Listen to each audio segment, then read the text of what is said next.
Welcome to Directly You, episode 161. I almost said two, but this time I did not. I am AJ at fanatixfour. I'm joined by Parker, also fanatixfour. We make videos here. You can support those videos by going to youtube.com/fanatixfour, twitch.tv/fanatixfour, and giving us $4.99. It can be or $4.99, or if you're on Twitch and you have an Amazon Prime account, you can link it with, I was doing great, man. You can link it with your Twitch account and you can give us Jeff Bezos's $4.99. It's for the free. I stream at least once a week.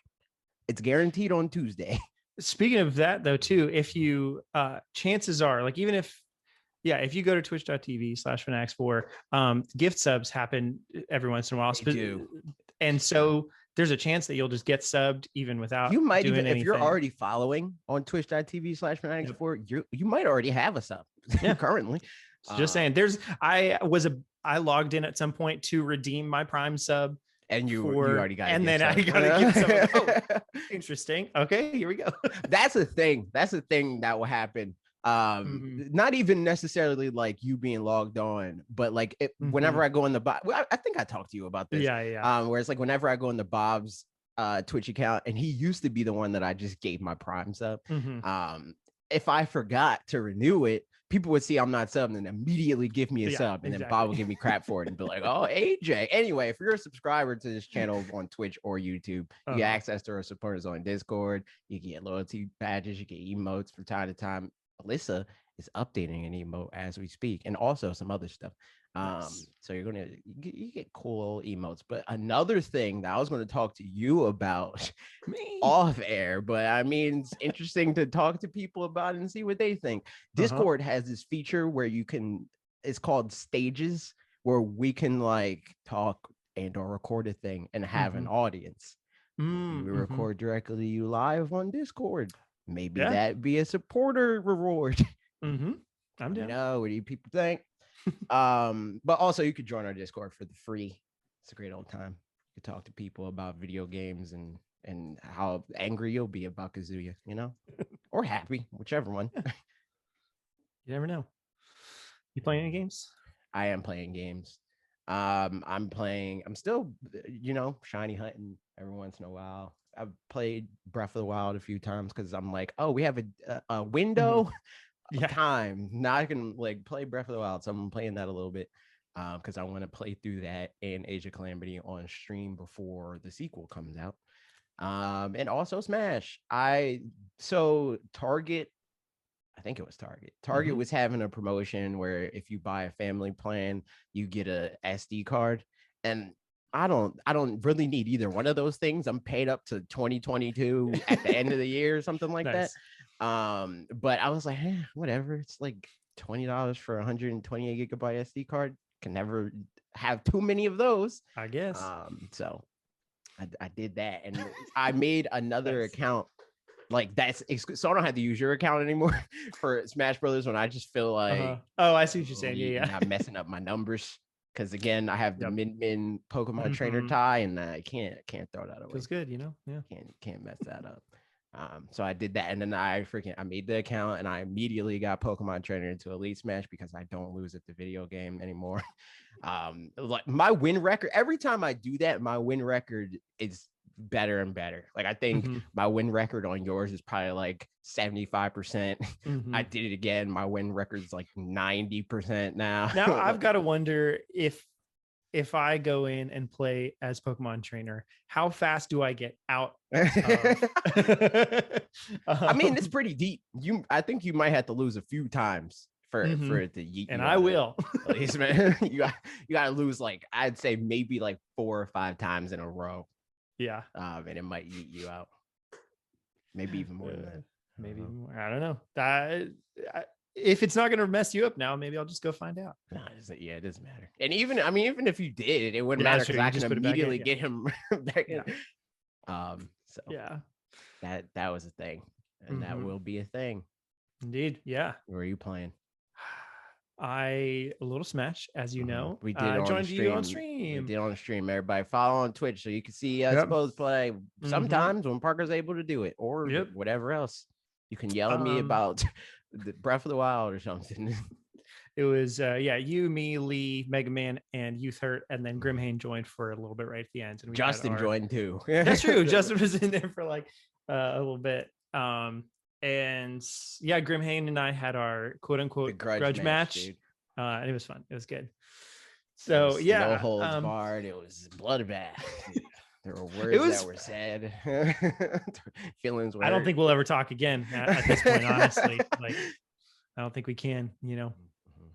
Friendships were ruined. No, yeah, it was fun playing with you guys and like kind of getting bearings of sort of where I stand or whatever. Yeah, I think you like over exaggerated how bad you are, because I don't think you're bad. Like I don't think I'm bad either. I just think in the like, I don't want to name names, it might hurt people's feelings, I don't know, but you're like you're pretty good for somebody that doesn't like play the video. A lot. Yeah, the things where I really fall short is I don't know other people's movesets particularly well to know what things to look out for. There's tons of times where I know what I want to do, but I don't successfully do it. And that's a thing. And I also just have like too much muscle memory kind of stuff. And and then just like not having also the knowledge of like some setups and combos and stuff, like very few of them.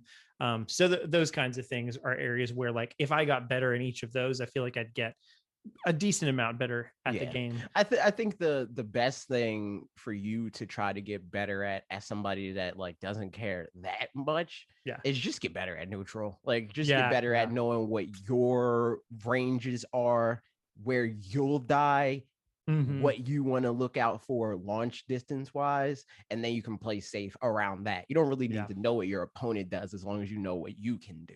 That's true. And Link is young Link specifically is a good character for that, because he can keep people out pretty easily, regardless of who the character is. Like, unless you're like freaking fighting Fox or Falco, and they're good, because I think a lot of bad Foxes and Falcos are bad at using their reflector and stuff too. But yeah.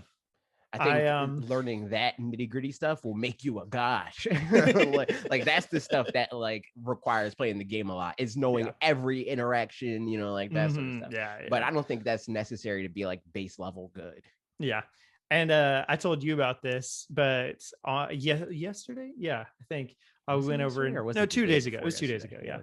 We went over and hung out with our friends their son is my godson, and he got smashed for his birthday a couple weeks ago, and he was like, "Oh, Parker, he's 8 for the record for anybody." He was like, "Parker, you and I should play Smash because I will crush you." And I was like, "Interesting, okay." And he's like, "Because I've beat Dad every time," and I was like, "Okay, interesting. This will be fun." And then like, I did have the realization that like, well, it actually could be not as like it couldn't go quite, or it could go not quite as in my favor as I'd like, because he uses like random stage and items on and stuff. And like, if somebody's really good at just using items and getting to, the smash ball and stuff like that and using it, then that he wasn't. But if they are, then that's something that can like definitely give you an advantage. Like that's the thing. Like I know a lot of people try to use that as like, oh well, you may be good at the game when you take all that stuff away. It's like, no, if you're good at the game, chances are you're going to be even better with that stuff, because you can exploit it. Like that's a lot of what being good at the game is. It's learning what you can exploit. So and definitely that was the thing. Like we played with items on and all that stuff. It was him and his dad against me, and I won by quite a lot. It was 2-on-1, and like they both used Donkey Kong, but it was walk-off stages, so that didn't matter as far as like actually having recovery and stuff. But that's toxic with Donkey Kong. Stages with Donkey Kong is toxic, because he can Congo throw you, can just pick you up and walk you to. Neither of them knew how to do it. All they did was the like the whirlwind. His uppy. Not his uppy. His like maybe it's his, when he's like spinning, like the he like sideways one. Yeah, that's uppy. That's his uppy. Oh, interesting. Yep. Well, his side B like grounds you into the. It might be a side smash. That doesn't make sense. Yeah, I guess this is up B. Are you talking about like when he's winding up the punch? No, I'm talking about like if he's spinning like a top. That's his. Yeah. Up B. Yeah. Interesting. So that was that. That move is annoying because it's armored and Yeah, honestly, all they would do was just that at each other. Like they fought each other. Oh, so they weren't on teams. I thought they were on afterwards. Like I defeated Ezra or something like that. And so then they played against each other. And Chris was like, "Hey, Parker, who else should I play?" And I gave him some suggestions.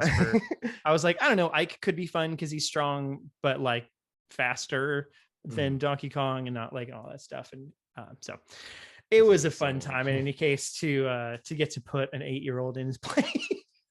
It's crazy though. Like that's a bar. I mean, that's a gamble. Is fighting 8-year-olds because MK Leo started playing the video game when he was 8, and now he's the best player in the world currently. That's when it starts, when they're children, just like Star Wars.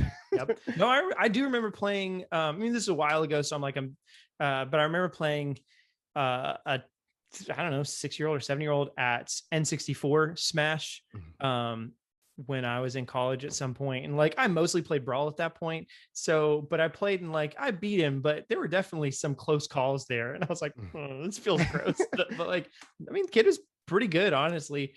And I was also just not that great, but yeah, what a time. So there you go. Play a little bit of Smash. Trev, who is like a super supporter of the show, he's probably gifted you up if you're listening. I was playing with him and he brought his kids onto to play on stream with us. Nice. And I was like, they were playing, I was playing against them. I was like, oh, they're like scared to fight you or whatever. I was like, good. And then I like destroyed them. I was like, because he's usually he's usually like getting beat by them. I think recently he started beating them more because he played with me. Nice. And now I'm trying to keep them in their place relative to Trav. That's right. Trav has to be able to win. That was I asked Chris before we started playing. I was like, so Asher is claiming that he's gonna like destroy me in Smash, and I'm not sure which direction I should take. If and he's like, demolish the kid. And I was like, all right, cool, let's do this. That's how you do it. Especially if that is their attitude, where it's like, I'm going to destroy you. It's like, oh, okay, and not even from the place of like, obviously not to like demoralize him, but to make him want to get even better than that. Where he's like, oh, you beat me in the game. I thought I was going to beat you. Now I'm going to get better, knowing that I will beat you. And knowing that there's a skill ceiling that's in like way higher, because like I told him too, like I know people that are way better than me. And then I think for him, his dad is just going to be the best at any video game than anybody. So if he can beat his dad, then like he can beat anybody, right? He could beat MK Leo, honestly. Exactly, dude. So imagine MK Leo's dad. He's probably freaking. That's true. God. His great grandfather. Yeah, man. At an old folks home, just destroying people. So I played that. And then I haven't played a whole lot this week, but I did play earlier this afternoon. Played like half an hour or so of Monster Hunter Rise, trying to get back into that at some point. And yeah, it's fun. Is the Monstees demo, is that up? Oh, is that out yet? I think that's out in July at some point. No, because the game's out in July, so I think it comes out sometime soon, like next week maybe. I just know they said something about if you have saved data in that game or in other games, you get something in the other game. I don't know, man. It's Monster Hunter. It is. I don't know nothing about that. I want to find out when the demo is supposed to be.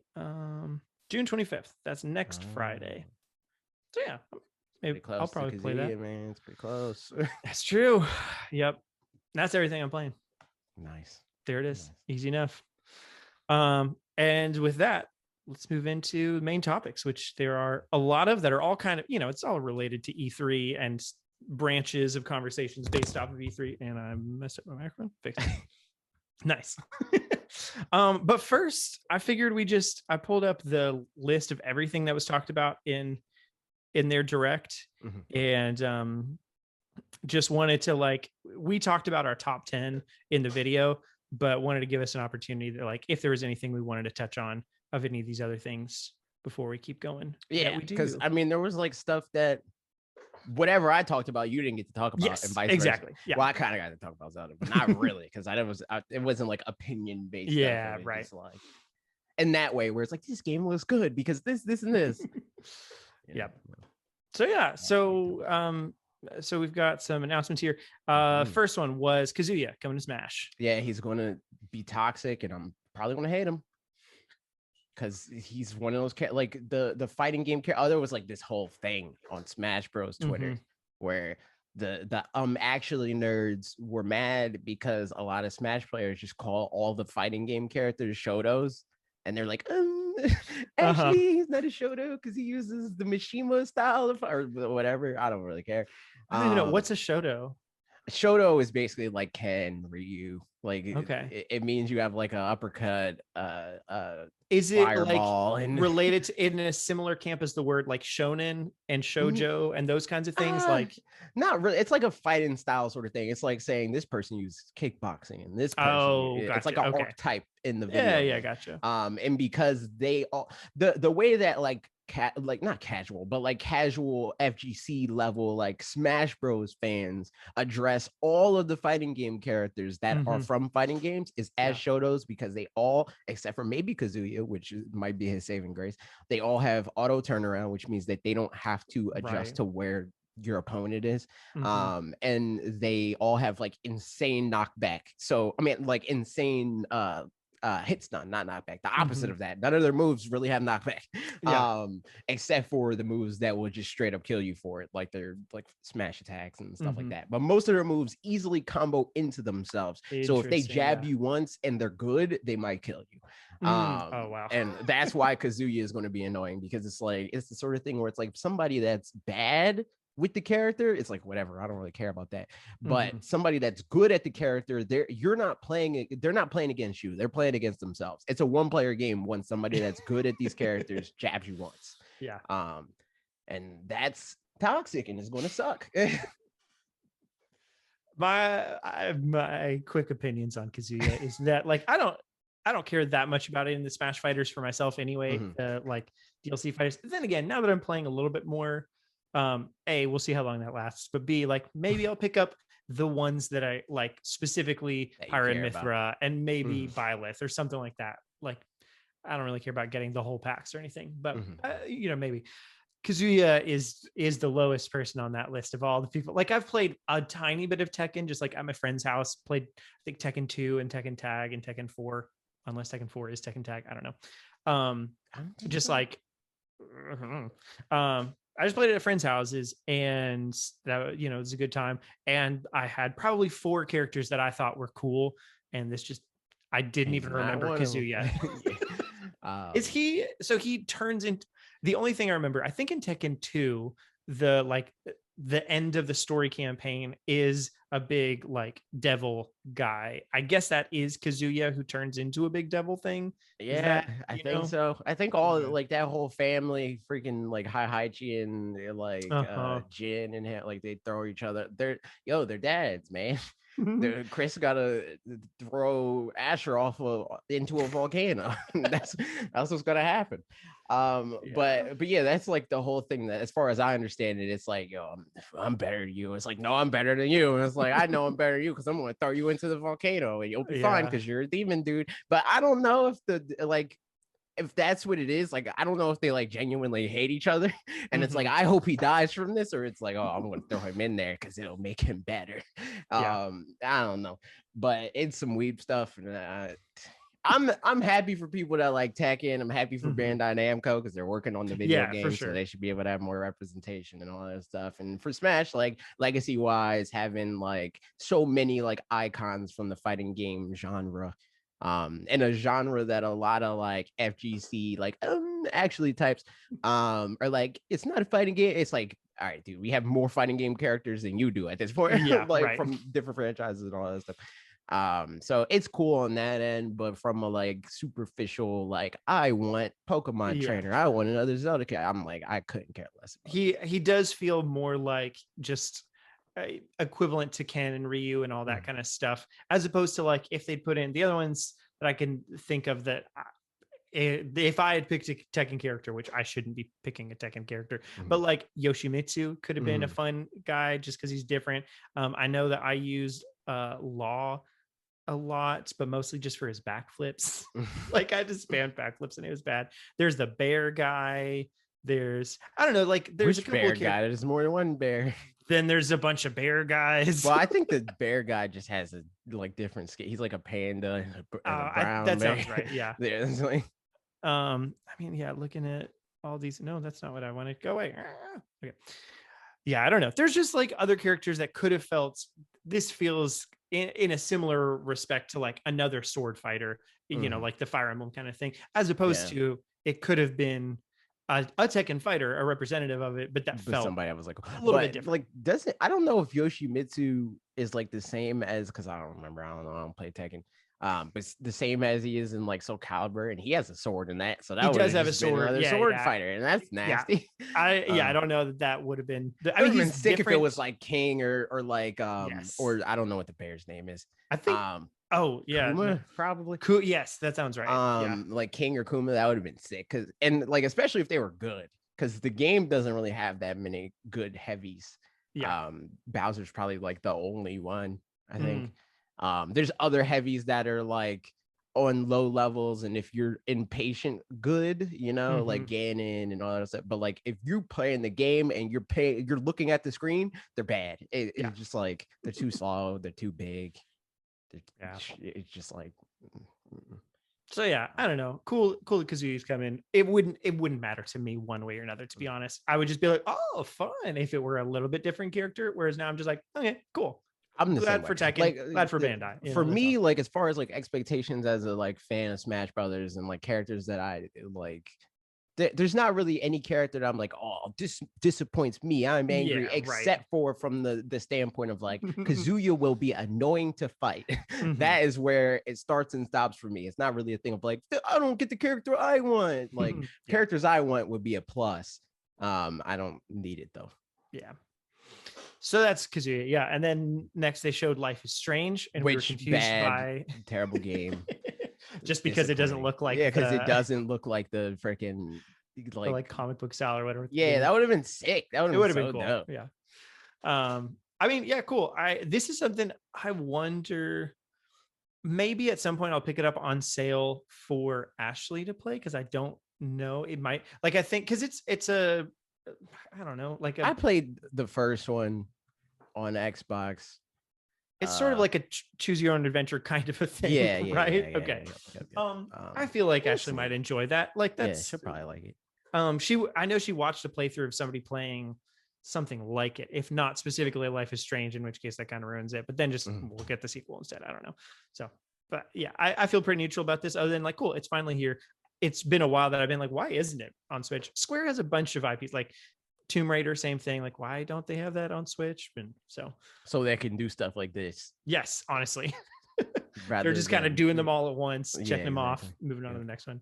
Guardians of the Galaxy Cloud version, also Square. Which is weird, because they were kind of like cagey about it being Cloud in the American thing. Like we had to like double check and see if it was or not. Yep. So I didn't actually watch Square's presentation other than the last like 15 minutes of it or something like that. Sorry, Kate. So I don't know. It wasn't great. This was the best part of their presentation, and this I'm like, I like Guardians of the Galaxy. It's cool or whatever. Yeah, I like Guardians. But everything else in the presentation, I was like, all right. Yeah. This man, I'm not sure if it's going to be kill chaos. That was my. I did truly love that. Like somebody in like I don't know if it was in their presentation or like the standalone trailer, but they timestamped every time he said he wanted to kill chaos, and then gave context to why or why chaos. He wants to kill chaos. Yeah, chaos is coming. Is chaos a character? I don't know. I just want to kill the concept of normalcy. Yeah, that's what I want to kill. Like I have become normalcy. Like, all right. Exactly. He's actually in Splatoon 3. That's what it is. He wants to kill Splatoon 3's. It's true. Because chaos won. Yeah, exactly. Yeah, I don't know. Guardians of the Galaxy. I'm glad that it's coming to Switch, even if as a cloud version. That was sort of a prediction of ours that there would be a cloud version game. Also a Plague Tale. We just called so much in this direct. I wanted to call attention to it in this specifically. You can watch the last episode, but we called so much about this direct. There were really the only thing I feel like there was a lot of stuff that we got wrong because we guessed that the show is going to be like longer than it is, or not longer, but like more jam packed. Yeah. But like there wasn't the like archetypes that we guessed. Most of the stuff that we said this is probably going to be here, and that archetype was there in that archetype. Yep. Yeah, like I'm gonna just share my screen because this will be fun. Move over. There you go. Got it. So for example, this is first party. So we did see Mario Golf. We did not see No More Heroes 3 in the presentation, but we saw it in the Treehouse. Yep. Didn't see Gen 4 Inks. Nope, I was surprised by that. I wasn't super surprised by that. Pokemon does their own thing. Yep. Metroids. Yep. We saw 2D. Yep, we didn't see Goodfield. That was a shame. That hopefully we see. Well, we saw both.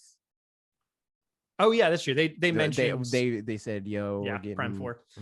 Monolith Soft didn't see that. Xenoblade didn't see, but we did say a first party port. It was just the wrong one, but that's all right.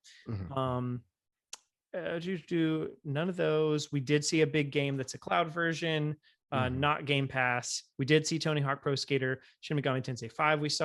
We didn't see Bayo 3, Mario plus Rabbids 2. Bandai exclusive, we didn't, except for that Bandai was the Smash Fighter, so that's interesting. Not a Resident Evil game. We did see Kakarot. Castlevania, no, except there's something in the news that maybe we're going to see it really soon. So that's fun. Pokemon Unite, we got news of a little bit 2 days later. Yeah. Didn't see Pushmo. Or these ones or RPG. Well, we got like an RPG. But... Yeah, that's true. It's super long-winded game was Shin Megami Tensei 5, and it was an RPG. Yeah, exactly. No Vanpool. No Pushmo. Yep. Breath of the Wild 2. We did see Breath of the Wild 2. Yep. And we mentioned that if Breath of the Wild 2 is at the end, then they're gonna say just the mention of Metroid Prime 4. And we were right about what's not showing up too. Yeah. And so yeah, we thought WarioWare wasn't going to show up like you talked about in the video, but it did. So that's fun. And yeah, unfortunately, we didn't see all of this stuff. So I mean, I guess like you said, we guessed too many things. Yep, but that's fine. But we'll come back to some of that stuff later. In any case, I feel like we did pretty good. Said, yeah, good. And like honestly, I'm glad that even expecting all that, it still delivered. Like it wasn't like disappointing, right? Considering that, and so like even the stuff that, like most of the big announcements or the announcements that we talked about in our video, at one point or another, we talked about this is probably going to happen. You know, like WarioWare, even though we didn't think it would specifically be at E3 because they did the whole like survey and like we assumed that would be like that's them testing the waters for if people wanted the game at all. Not like, are you going to buy it for $50 when it comes out? Like in this 3 game months? is done. Are you going to pay us for it? Like, but yeah, like we made videos about a lot. Maybe they were just deciding the pricing structure of the game that was already done. I guess. Yep. So it's like it's done, but like maybe we'll do it for 40, maybe we'll do it for 50, and then did it for 50. So it's true. It's true. Yep. Yeah, Worms Rumble, cool. Yeah, not a lot to say. It's fine. Astria Ascending, but yeah. I don't even remember what this is. That was the like RPG or JRPG looking thing that something. I remember 2 Point Campus. That's fine. Super Monkey Ball. That's cool. I like Monkey Ball. I probably played the multiplayer like multiplayer mini game situation more than I play the actual courses. That's funny. But I think Monkey Ball is cool. I've never owned it. I just played it at other people's houses. Now and you I can enjoyed own it, all of it. Which I think I need to find out for sure. They made it look like it was all of the games. Yeah. And then they said 1, 2, and Deluxe are remastered, which I thought meant it's all the games, but 1, 2, and Deluxe are also remastered of all those games. I think they were actually just showing here's our legacy of Monkey Ball, and then showing 1, 2, and Deluxe from what I've seen after. Yeah, okay. I just looked at a PR thing for it, and sure enough, it's just those 3. Which then again, like that's the 2 that I would want. I don't even know much about what Deluxe is, so I'm good with that. Yeah, Mario Party Superstars. Sick. I'm down. Give it to me now. And it looks like they fixed the star situation because stars are like freaking not inflation. It's the opposite of that. Yeah. Deflation, I guess. Yeah. Freaking the economy was too good in the video game apparently. Yeah. But they fixed it. So that's nice. We're going to get better boards because we're getting classic boards. A lot of mini games, more mini games than we have in Mario Party, Super Mario Party. That's true. Yeah. and there's 100 in this one. True. So I'm down.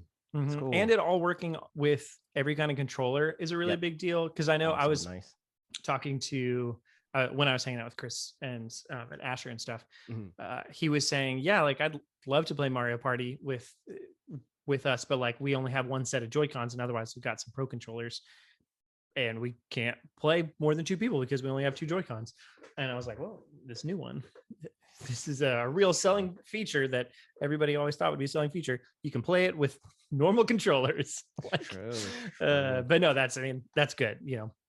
So I do wonder, no, they're not going to do any DLC. Like this will probably, I think you can't bank on it in any case. Yeah. Like I think that was even true with the last one. Yeah, right. I very much so think that they were developing this, and they were like, "Oh, we got online working. Let's just implement that in the last one." Totally, yeah. Which is funny. We've got a comment about that at some point, and I'll bring that up when it comes up. But somebody was, if I can find it, actually, I'll just bring it up now. Whatever, I'll find it later. But yes, I agree. That was like, whether that timing meant it's coming really soon or it's coming in a long time and they just started working on it, obviously it means it was coming really soon. So cool. Metroid Dread. Unexciting. 2D nobody game. Why is nobody it $60? That's crazy. Like, oh man, that honestly that could be a topic of its own. It's like a mobile game, dude. that's a take that I definitely don't get. I mean, people are so stupid. People are so dumb. Like, I get people being mad at $60 for something that they specifically don't want. I don't get people saying that it's like, even that doesn't make sense to me. Like, if you don't want it, who cares how much it costs? Like, yeah. It's, I mean, and it is tricky because, I mean, for the record, it's worth $60. It's just or even if it's not, it's going to be $60. So that's the end of, you know, like, who cares? If it's not worth $60, it will not be $60. Right. I guarantee. For example, Warioware to Nintendo, not worth $60. So not valuable. And there's even games that ended up not being worth $60 that were $60 until they weren't. Yeah. Like Star Fox Zero wasn't, I mean, it wasn't $60, but it was a retail, or it might have been. It might have been $60 because I think by the time retail price for Wii U games were $60. It went up. I think it went up like midway through. Something like that. So Star Fox Zero might have launched for $60, and then like almost immediately you can get Star Fox Zero and Guard for like $15 to $30 at most retailers. If a game is not selling well, it will lower in price. I guarantee you it.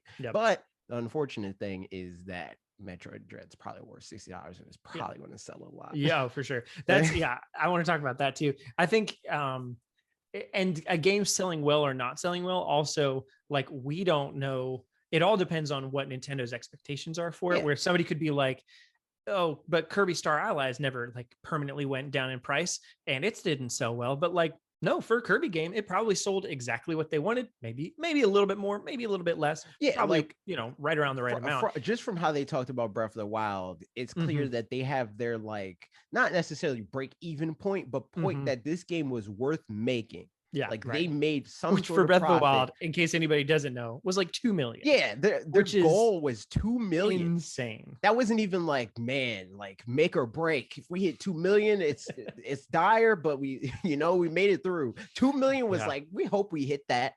Like, what? And then they did that 10 times over. Yeah, literally.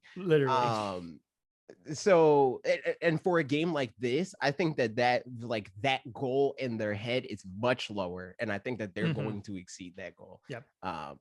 Probably twofold. I would assume that this game is going to at least sell 3 million and potentially more than that. Fully agreed. Yeah, I think easily 3 million in the first like couple weeks or something. You know, like, it's just like Metroid is, as people pointed out, like it's got its best shot that it ever actually. I was thinking about making a video about this at some point. You should, and probably will next week. So everybody, we're looking out for that. But just that Metroid literally has the best shot that it's ever had of doing well. I would argue that if this were Metroid Prime 4 coming out instead of Metroid Dread, it would have an even better shot because it's, you know, a big 3D game and stuff. And so like, I think that this is arguments. Like, it's arguably the worst case scenario for Dread. Yeah. Because Dread would sell a lot more after Prime 4. Yes, that's a good point. Yeah. But whatever, dude, it's still going to sell more than it would have 15 years ago when they started it. So like, yeah, for sure. And the yeah, I think the tricky thing that Metroid has going against 2D Metroid specifically has going against it is that there has not been AAA Metroidvania in, I mean, a 2D Metroidvania in like a decade or more, you know? Yeah. And so I'd say like the last one was probably like AAA, like big studio Metroidvania was probably Castlevania on the 3DS. Yeah. And then they remastered those and put them on last gen, like Xbox One and PlayStation. And I think some of those even weren't, some of the 3DS ones were not 2D, they were 3D or something. I don't remember. I didn't play Castlevania, so, or I haven't yet. Like 2.5D or something. Yeah, right. So like that's its competition is like the fact that Hollow Knight and Dead Cells and other stuff have come out and are cheaper just because those are just indie games that just are cheaper. Even if they did a great job at being a Metroidvania, like they're not AAA games. Their overhead is way less than Nintendo's is. And like, it's just what it is. This is also just like a AAA Nintendo game. But yeah, that definitely, it makes it harder because then people are going to compare it to something that is just cheaper by nature of what it is. But I also think that they make it a lot easier too. Like how like Hollow Knight is like, this isn't a genre that everybody loves and it's a classic thing and nobody's really making anything here. Metroid Dread is like, all right, daddy's home. Like freaking you gotta get off the TV, it's my turn. Like that and sort of situation. The 3D cut or the like, all the cutscenes in it and stuff, like that was something that you and I had talked about, and I didn't know how they were going to make a 2D Metroid feel like impactful and big and that kind of thing, because like just taking a look at it from, you know, a side-scrolling game, it's easy for it to not feel very, you know, significant or imposing or something like that. But having those like 3D cutscenes and all that stuff, that's, I feel like definitely helps to make you feel like, oh, this is a big world. I just happen to be, you know, zoomed out of it a little bit, but then getting up close and personal every once in a while, like it looking crisp and nice. And how does it look like? Like it just looks good. They're dumb. Like they reach so much to try to make their like poorly thought out point where it's like, I don't want to spend this much money on a game like this, so I'm going to make it seem like it's worth less than it actually is, you know? Rather than just being like, this is priced higher than I would like to pay for it. I'm not going to buy it for this price. Might like, you know, turn around and buy it when it's on sale, if it's ever on sale. That's fine. It's like always people had to be so self-important to be like, because I don't want to spend this much money on this specific thing, not worth. Right. I'm like, all right, dude. So Metroid Dread, it's gonna be a good time. I'm looking forward to it. I'm gonna at some point soon probably start up Super Metroid for the first time ever. I may or may not play the older game. I don't know. But also a negative thing about Metroid Dread that I already hate is the stupid jokes. Like there's so many dumb jokes about Metroid Dread, like people being like, it's Metroid bread, lol. I'm like, that's so dumb. Like that's such a stupid joke. Exactly. Oh, like, no, that's bad. Somebody just learned how to use Photoshop and press the B button in a font that they got from thefont.com and was like, lol. I'm like, what? Like, it's so stupid. Yeah, man, that's very silly. Cool.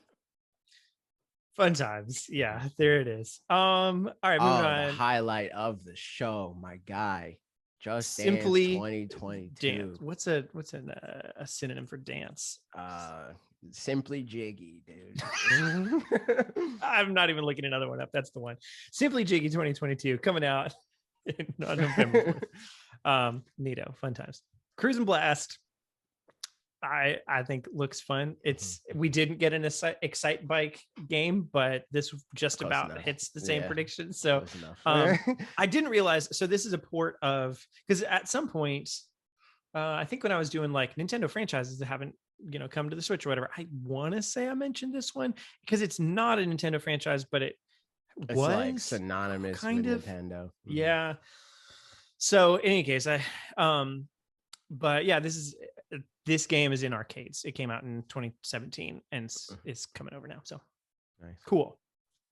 And actually, I was wrong. We mentioned Kakarot, and then you also said a Bandai Namco game coming over, and they were one and the same, and it was this one, Kakarot.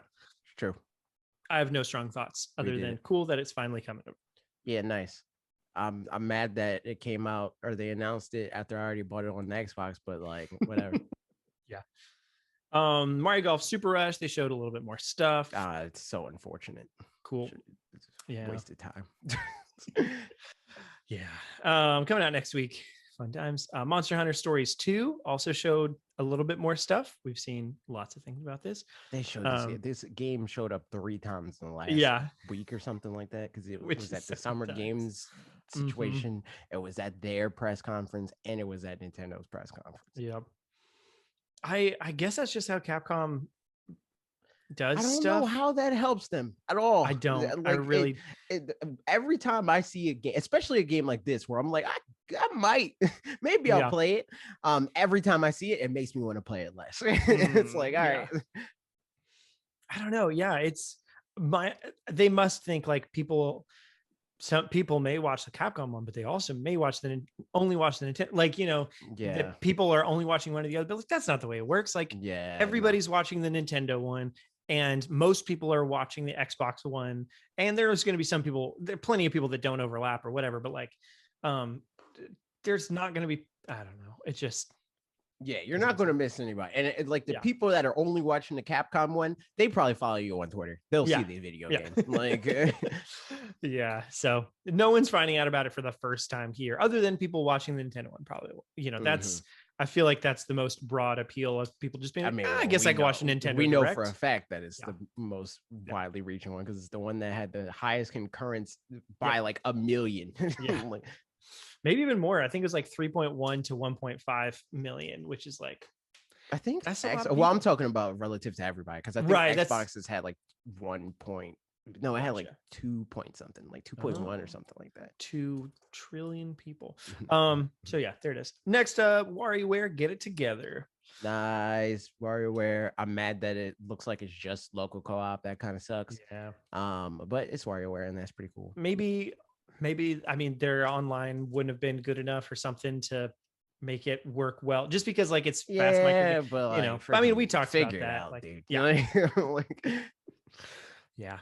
So I don't know. I don't have super strong thoughts about it. I'm glad that it's here. This is a game in the Mario Golf category where it's like, I don't need to see this ever again. Just give it to me. Like, like it might not be a game that like it has the most playtime on my Switch or whatever, but I want it. Like it's that category. I will buy it. I will play it when I feel like playing it, and that's good enough for me. Nice.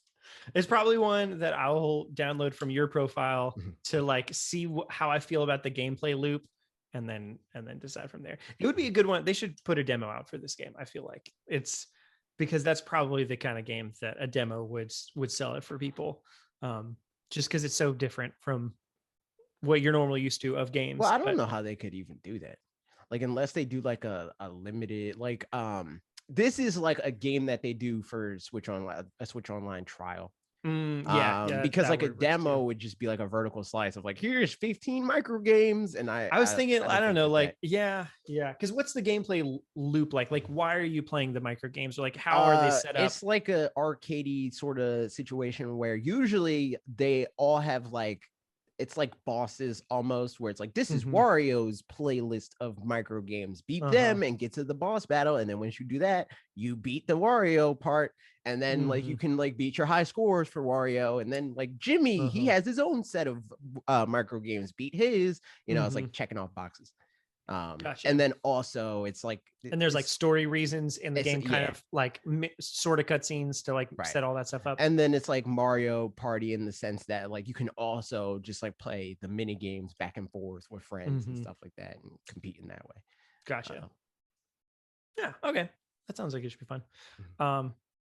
Nice. Shin Megami Tensei 5 It was the long trailer. We knew there was going to be one, and there it was. Yeah, I mean, if either of us is going to pick this up, it's going to be me. Yeah, 100%. This is a game that maybe I'll download off of your profile. Yeah. Yeah, I mean, I think it's entirely dependent on what else I'm playing at the time. If I need an RPG to be playing, but like, it definitely seems like if I need. Well, here's the thing. Here's the thing. If that's the case, I'll probably buy it for you. So either way, I'll be on your profile. Yeah, we'll see what ends up happening with this one, but I mean, yeah, it seems cool. I'm curious for the people who love Persona and the getting to know other people kind of, the school part of Persona. I don't know if any of that translates across, and there's stuff like that. They kind of talked about like making friends with beasts and things. So maybe that's the same. I don't know. I think there's people that know about Shin Megami Rise. You probably know. Let us know in the comments. Yep. So there's that. Danganronpa and Danganronpa S things and stuff. I don't know anything about this series. I know it's a Vita thing. That's all I know. Moving on. Fatal Frame, Man in Blackwater. Cool. Neato. I don't know if I ended up. I think this was when. I don't remember. And the Wii U ports videos are one of them that I don't remember if I ended up making more than one. But I wanted to talk about this game, so I'm happy that it's here. We've definitely talked about it at some point. I think we made a video of like the last ones that need to come over, and I think this one came up in it. But nice. Yeah, but yeah, I'll play it. I'm cool. Sizzle Reel, Doom Eternal DLC, Neato, Tony Hawk Pro Skater 1 and 2. Oh, that's coming out next week. But whatever.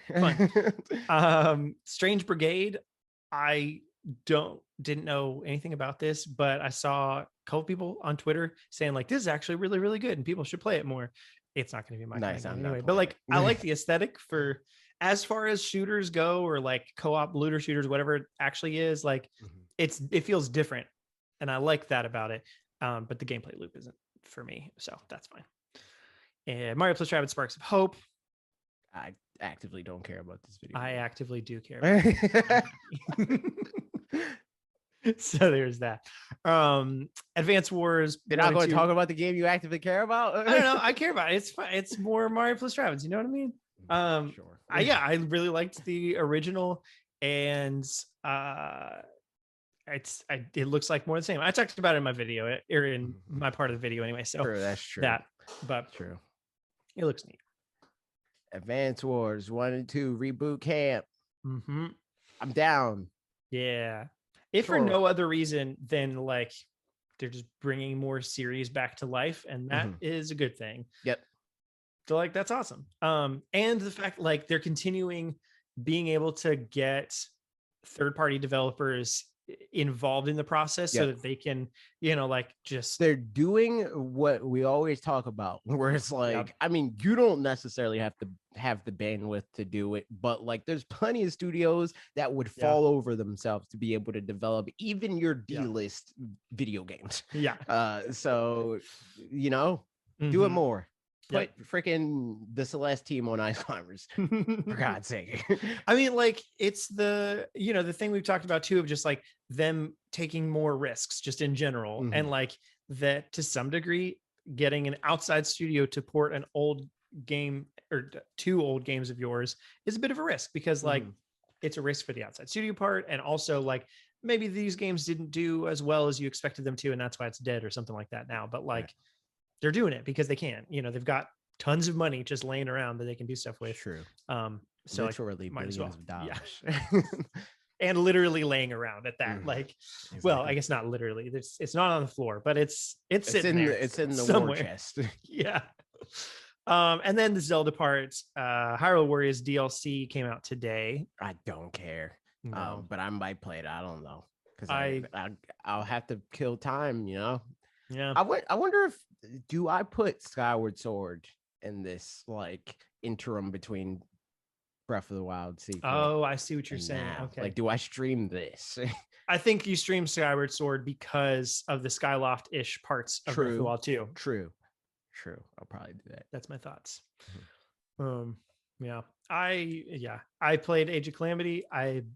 beat the story campaign, and then there's like post game stuff. And I was like, nope, I'm good. I did the story campaign and I'm happy with it. So What's is the expansion pass lore related at all?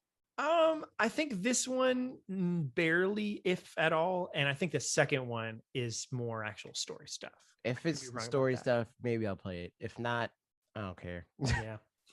I mean, even then, the story stuff, like the first game, I mean, the full, ending of the first game, like it's not exactly canon anyway. It's sort of like a tangential canon from Breath of the Wild. So like, I don't know that it'll have any impact on anything. Oh, so I don't need to play this video game at all? I mean, not really. It's, it's fun though for the loop and stuff. I don't like the game. So if it doesn't have anything to do with the lore, I'm not playing this video game. Yeah, no, it's I mean, unless they like pull something and they're like, haha, it secretly did do this one thing, whatever. I'm sure some people could make a way for them to marry them together, but they kind of, it's a branched timeline, sort of a thing. So yeah. Well, there's that. I'm just gonna kill time with the original Breath of the Wild then. Nice. And then Skyward Sword HD, they just showed us more of the same. I am surprised that we're not seeing more quality of life features. This would have seemed like the time where they'd be like, and by the way, we're going to do this, that, and the other. I mean, there are quality of life features, but it's controls. But I could also see them like do it and never talk about it. That's true. Because they do stuff like that a lot. Yeah. Where they'll even do quality of life like stuff for games that are current games that aren't even like, this isn't even a remaster or whatever. Yeah. Right. And they'll just do a stealth update. Freaking Super Mario Party. Yeah, right. Exactly. Stuff like that. So it wouldn't surprise me if there's stuff in here that they're just not talking about. Yeah, that's a good point. I guess we'll find out when reviews come out. The game to watch, Legend of Zelda, and we'll come back to this as well with some extra thoughts on it later. Game to watch. Yeah, well, because of we'll talk about it. Actually, whatever, we can just talk about it now. As they were showing the Game to Watch, Aonuma said something to the effect of no additional campaigns or something like that. Yeah, he said this year the original Legend of Zelda game reaches its 35th anniversary. While we don't have any campaigns or other Nintendo Switch games planned, we've been working on this Game & Watch system as a special item to help mark the occasion and reflect fondly on the earliest days of the Legend of Zelda. So that's different from what we were all hoping. I don't know if I buy it. I do wonder if they might have like other stuff in the works and they're just not like calling them 35th anniversary out of fear that they'll Mario it again. Yes, right. And also that like maybe they feel like to do a 35th anniversary they have to have a specific game that represents like 3 All-Stars. Where it's a limited time thing or whatever. So like even if they put out a Wind Waker and Twilight Princess HD collection in February, something like that, where it's like it's within the anniversary year and all this, like maybe they like you said, they just don't call it the 35th because they're not doing an actual campaign, but they're Twilight Princess is here not because it's 35th anniversary, because just because we wanted it here. Exactly. I think that's entirely possible. That said, it would still be nice to have like I'd be down to just celebrate it in general. And like, I'm much more liable to buy some cool looking Zelda merch than I am cool looking Mario merch personally. But whatever. I'm not going to get the Game & Watch, but it's fun that it's got 3.25 games on it. Nice. And last but not least, Legend of Zelda Breath of the Wild sequel. And we'll talk about that in more detail later, but it's there. It's awesome. So that's everything that was shown at the Direct. And now the real question of what wasn't shown at the Direct. I don't know. We don't have to talk about this a ton, but like, was there anything that you were surprised? Where's the document? We pull up the document again. I mean, some of the next topics that we have are based out of this. One for me specifically was I was surprised that there wasn't Animal Crossing DLC. Like that seemed like a shoe-in to me that they'd have that. And so we got an announcement or something. Let's see. Doug Bowser, in speaking to The Verge, said, while we didn't talk about it during the E3 Nintendo Direct, we absolutely have plans going forward to ensure the 33 million people who have islands out there have new and fun activities to engage with. Drop that flex. Look for more to come. So that was, that's when I was legitimately surprised didn't show up. And like I said, to me, it was now or never as far as whether they're going to have like big DLC. And also like maybe that's why, like maybe they don't plan to do that big blowout DLC thing. Maybe it's just business as usual. We're going to keep doing the like updates that are on the level that we've been getting up until now, and it's like death by 1,000 cuts. Like maybe 2 years from now, after all those updates, it's like, oh shoot, but they don't really plan to do the like come back to the game, please, because they don't need that. Like, I think you're right. They don't need that. I think it'll be, a better package at that point than in 2 years, whenever anybody buys it.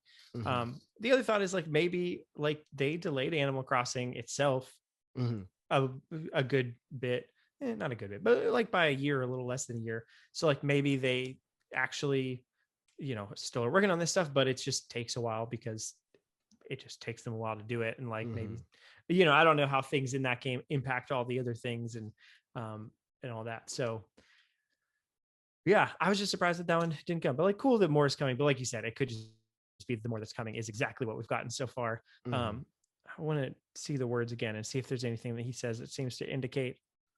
No, he just said we absolutely have plans going forward to ensure these people have new and fun activities to engage with. So that doesn't say in any way, one way or another, whether it's going to be big, substantial, new and fun activities and all at once, or just the same as like swimming came out at some point. They were like, I think that like for Nintendo, it's just business as usual for them with this game, because they never intend for everybody that buys it to play it in like the way that is like the best case scenario. Just like they don't expect for everybody that buys Pokemon to play Pokemon to its fullest extent. It's like you have the core fan base of the game that's going to play it that way for until the next game comes out, and then you have a lot of other people that are like, all right, I put my however many hours in, I'm done, I had enough. So here's the question that I just thought of though.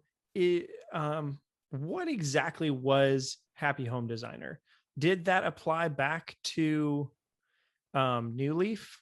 Like, was that sort of DLC for New Leaf, or was it just a fully separate game? No, it was a separate game. But there was like things that they implemented into New Leaf that's like, hey, here's some stuff that, like online cross promotion kind of thing in Mario Party, because they worked on Superstar.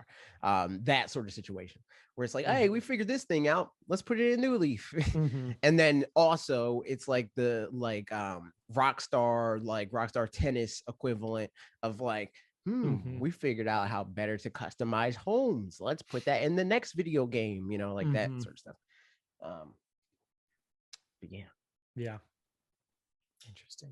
So that's one for me. What about for you? Was there anything you were surprised I'm surprised we didn't get any updates on Bayo. Like, not even say I'm so annoyed by Kamiya. Like, Kamiya is so annoying with this because he's getting mad at people for remembering that the game exists. Yeah. But it's not our fault that you announced the freaking game before it was ready.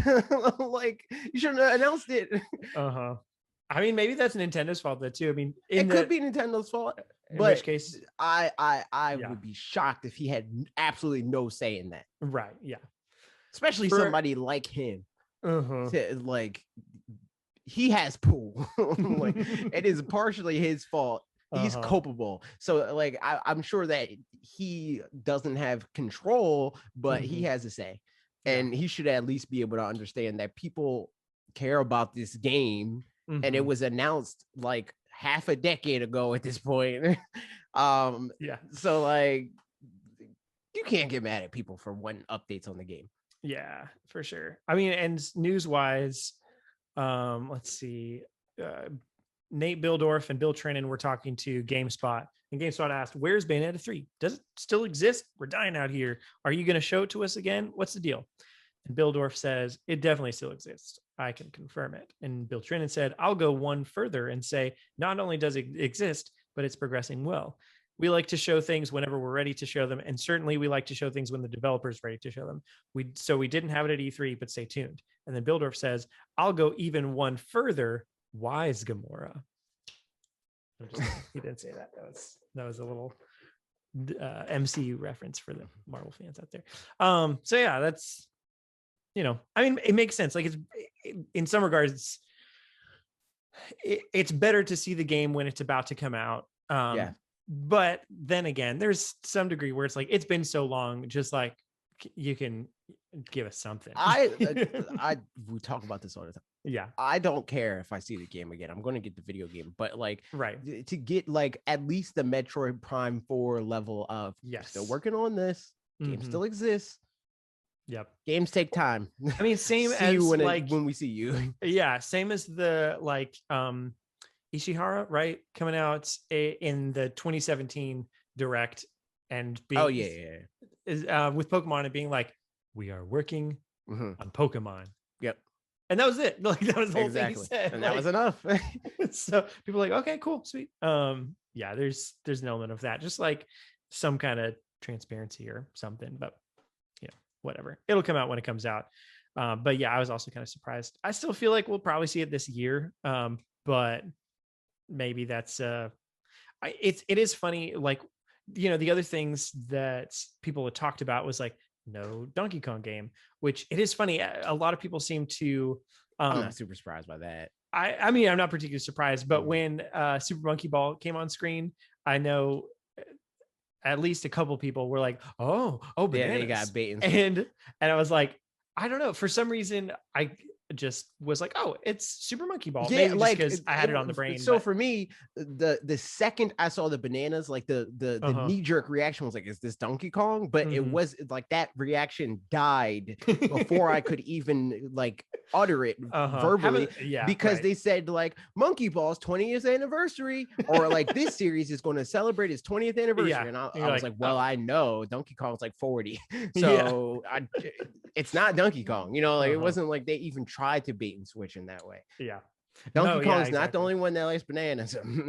Like, but yeah, I mean, in thinking about Donkey Kong or Kirby or other games like that like seem like they're ready to be talked about, it is funny because already I'm thinking like, I wonder if we'll find out about more of those in September. And I mean, not that I care. And like, honestly, I think I'm ready to, when that Direct comes out, I don't even feel like I'm going to want to make a predictions video, because it's just like, whatever comes out, comes out. That's where I have been at for years. This one felt like more fun to do it about, because it was like sky's the limit and all that. Whereas at that point, I have fun doing stuff like that, like all the time, and every video that we make, and that's when it's fun for me, in isolated instances of like, we know that at one point in time in the future, this is going to happen for sure. It's 1000% going to happen. What's that going to be like? But I'm not interested in the like PP contest of like, I guessed exactly when it's going to come out, and I said it was going to be at this presentation, and I'm right because I guessed it this time, like that sort of thing. I don't really care about that. So even though we did go back earlier and show the things we got right, but I mean, like, in the sense that like, there's people that's whole career is based off of like, hey, check, there's going to be a Direct this March or whatever. That part of it doesn't matter to me. Like, if we never did another prediction show again, I'd be fine with that. I like talking about it more as like giving each game their own attention, rather than being like, I filled out the bingo card, right? I'm with you. I think the funny thing thinking about that one is just like, I feel like its tone could very well be really different than, maybe not the tone in general, but like opening with a cool Kirby, for example, would be a really different tone. That, I mean, it's probably still going to be a Smash character to open or something like that. But whereas here, there was a lot of pressure to have Breath of the Wild there. And so like, they couldn't close with a big Kirby game, like they had to close with Breath of the Wild or open with Breath of the Wild. So now, like, there's a lot of room to breathe, I feel like, for the next presentation that they have, because Metroid Prime 4 has been mentioned, because Breath of the Wild 2 has been mentioned. The only reason why that pressure doesn't exist unless they make it that. That's true. Yeah. Like if they've never said, if they're like, hey, we're not ready at the last direct, hey, we're not ready to talk about Breath of the Wild, period. But the fact that they said we're not ready to talk about Breath of the Wild, we will talk about it later this year. Yeah. It's like, well, duh, you're going to talk about it at E3. Yeah, exactly. You're not going to talk about it at E3 when you said you're going to talk about it later this year. Like, what do you want to do? You're going to put Breath of the Wild in a September direct or whatever instead of doing it at E3, despite going to E3 when you don't have to go to E3. Like, so I think that is the only reason why that's there. I just think that they don't need to really talk about anything and like in that way where it's like we got to have this announcement at this show unless they set that expectation themselves. But I do think that they like to save announcements for stuff like that where it's like we know this game isn't going to be ready until November or whatever. Like say Kirby is their like November game. They don't have to talk about it now. They can talk about it in any direct whenever they want to, and then have that be the closer or the opener, depending on what their last Smash Brothers character is. And that's why I think, like, I know a lot of people are like, oh, I'm so sick of the Smash Brothers, but the Smash Brothers reveals are like the perfect tone setter. It's so easy, even if it's not the most exciting character in the world. Kazuya was still a hype opener. It still set the stage for like, oh, okay, this is what this is going to be. And I think having that is strong for them, and like it feels, because when they don't, we might get, you know, like what would have been their opener if not for a Smash Brothers reveal that would have been as hype as that. They could have opened with any other game, like maybe Metroid Dread, and I don't think that would be the same type of situation. Like the opener gets everybody's attention and gets them ready to pay attention for something that they might not have cared about otherwise. So I think that. I think you're totally right. Sometimes things in the middle actually get more attention than things on the outside. I mean, the thing they close on gets a lot of attention, but sometimes the thing it's they close negative on attention is going to because be the most attention for better or worse. Yes, exactly. Whereas, but in the middle, there's a lot less pressure on it, and it can breathe and be it can do just what it is more easily, you know. Because no matter how excited we are for Metroid, and like a lot of our friends are for Metroid and stuff like that, it's not headliner material other than Prime at this point yet. So it's good for them to have games that, like how we've been talking about for a long time with directs in general, where it's like the idea of directs elevates games that people wouldn't care about in isolation. And I think that is largely because of how they're structured and how we have the opener. It's like, all right. And the closer that's like mic drop.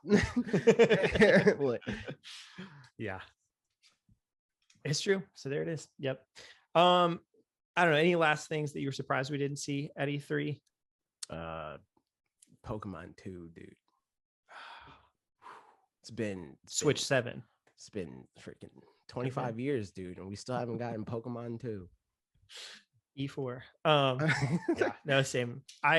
I think overall, like, how would you rate E3? I'd give it like 8.5, somewhere around there. Because they're like the thing that this E3 did was that it fulfilled a lot of promises that people didn't even expect. You know, like Advance Wars, like people wanted it, but I don't think anybody expected it. Stuff like the Mario Party.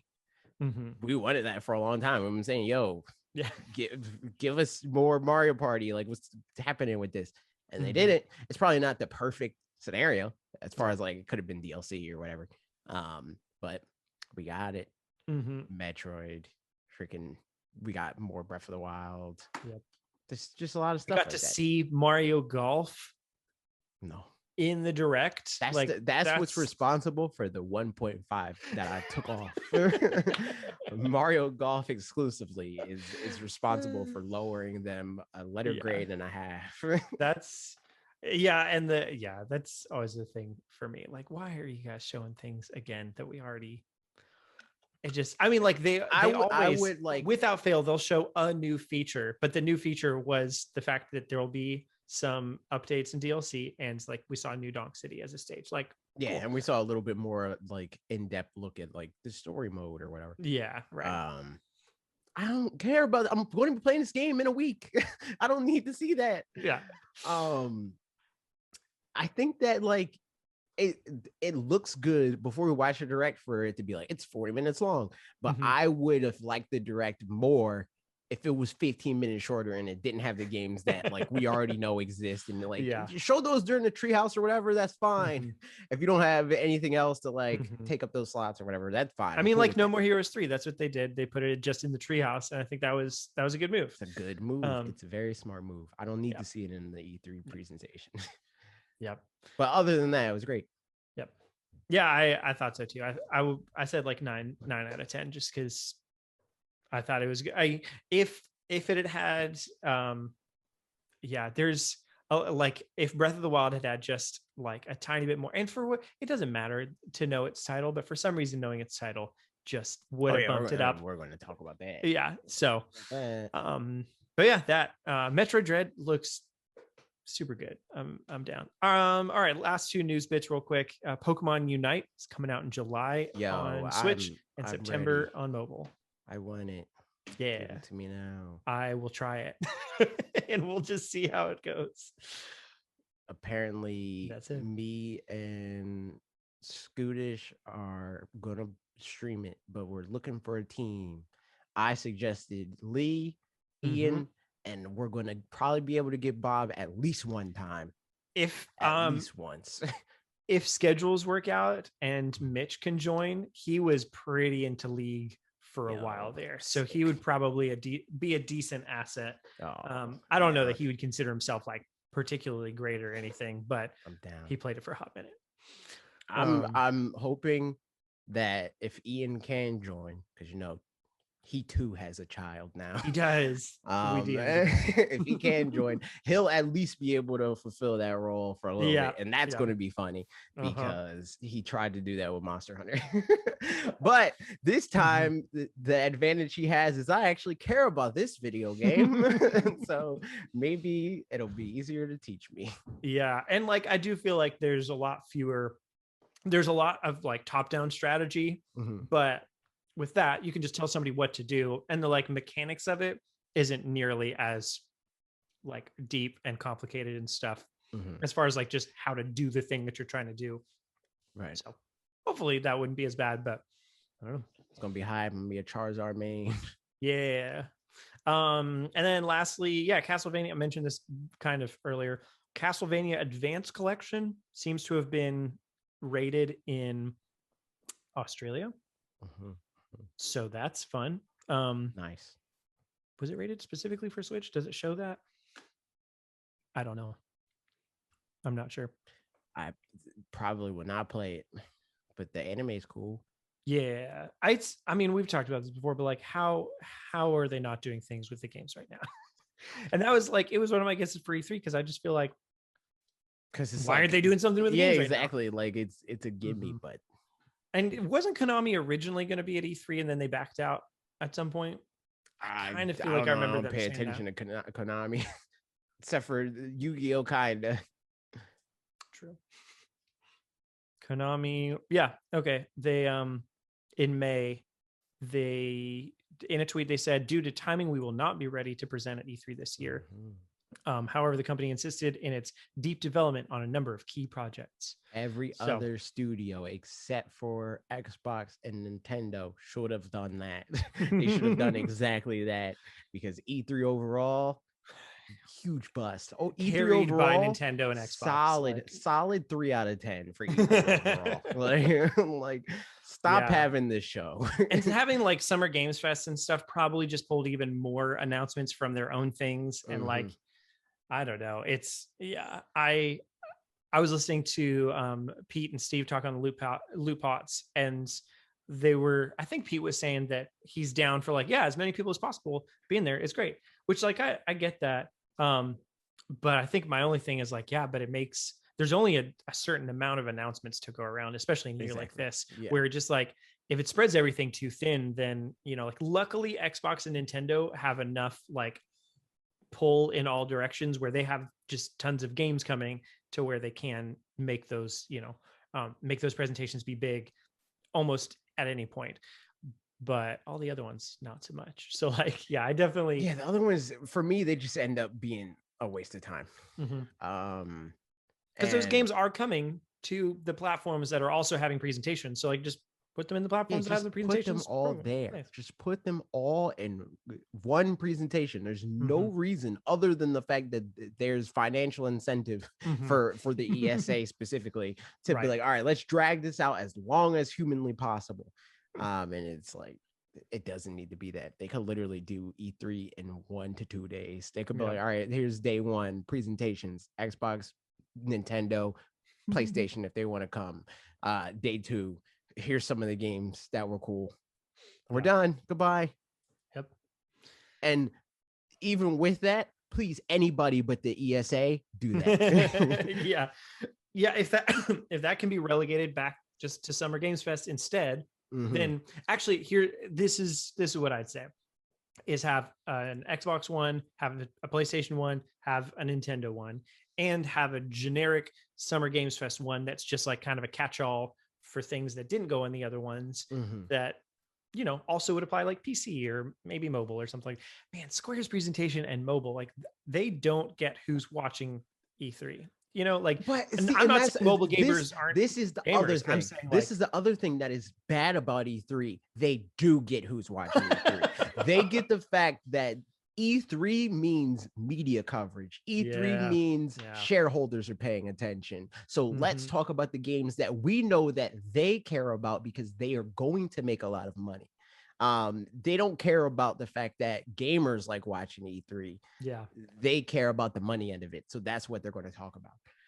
That's why we see freaking FIFA at E3 and Just Dance at E3. It's like, these are not games that the general audience of E3 wants to see, but they're moneymakers. So we're going to see them. Yep. Yeah. I the most baffling of all the things to me is the Final Fantasy remakes of 1 through 6. Oh, that. Yeah. Okay. Only coming to Steam and mobile. Yeah. So far, I'm sure that's going to change at some point. It's got to, but in the most nasty way possible. Weird. Yes, exactly. Nasty. It's just so bizarre. Like, because I'd love to play some of those games for the first time on the Switch, but like, they just didn't do it. And I've got to wonder, like, what's the mobile market by and large is free to play games, microtransactions, or like maybe Apple Arcade, that kind of thing instead now. It's not, I think, unless it's changed, a whole lot of buying games outright. Like, obviously that exists, but it's by far a minority. If you're talking about like mobile games make so much money, it's not Final Fantasy selling for $5 makes so much money. It's Candy Crush and stuff, like Raid Shadow Legends and all that. So yeah, but I mean, you're right. Mobile is still a buzzword as far as investors are concerned and stuff. So they're like, oh yeah. So there's that. Speaking of E3, we made a video breaking down the top 10 games at E3 as far as we're concerned. In announcement order, which there was at least one comment that was like, Metroid Dread is 7th in your opinion? And I was like, nope. It's like definitely number 2, possibly even number 1 for some people, or definitely number 1 for some people. But yeah, we did an announcement order. So I thought that was funny. So here's some comments. Cool said, my highlights were honestly WarioWare and obviously Breath of the Wild 2. I don't usually enjoy 2D Metroid, but this new one looks very interesting. I think I'll pick it up. Agreed. And then continues to say, I've been wanting a Tekken fighter for a long time, but I was hoping it'd be Jin or Heihachi, but Kazuya was the obvious choice. Side note, not middle child, because they're not siblings, but the dad between the son and the grandpop. That's messed up. That is interesting. Like, obviously, I just don't know Tekken well enough because I know Jin and I know Heihachi for sure. Like, I would recognize those and be like, oh, of course. But Kazuya, I just truly do not know as a character. I know who Kazuya is. But I would have much rather. I mean, I wouldn't even want Heihachi. I would have rather had Jin than either one of them by far. But Kazuya is like, whatever, that's fine. Yeah, I'm looking up most popular Tekken fighters.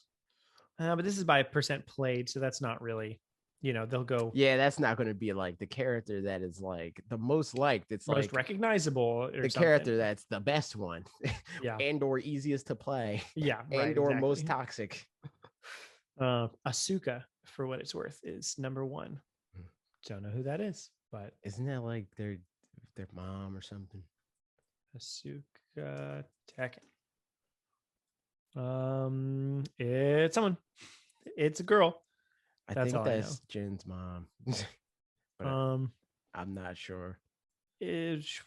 She's a teenager. Oh, never mind. I guess best known for her arch rivalry with fellow teenager Lily. What is his mom's name? Yeah, different. Oh, I think maybe sister of Jin's, because she has the same last name as Jim. Oh, Kazumi. Is that who you're thinking? Maybe she's got the same last name. Maybe. Yeah. As Kazuya. Oh no, she's maybe the paternal grandmother of Jin Kazama. How come she's like June or Jun? That's it. Gotcha. But she has the same last name. Why is Kazumi supposed to be the grandmother, but she is like, 25? It doesn't make sense. They just didn't want an old lady in the game.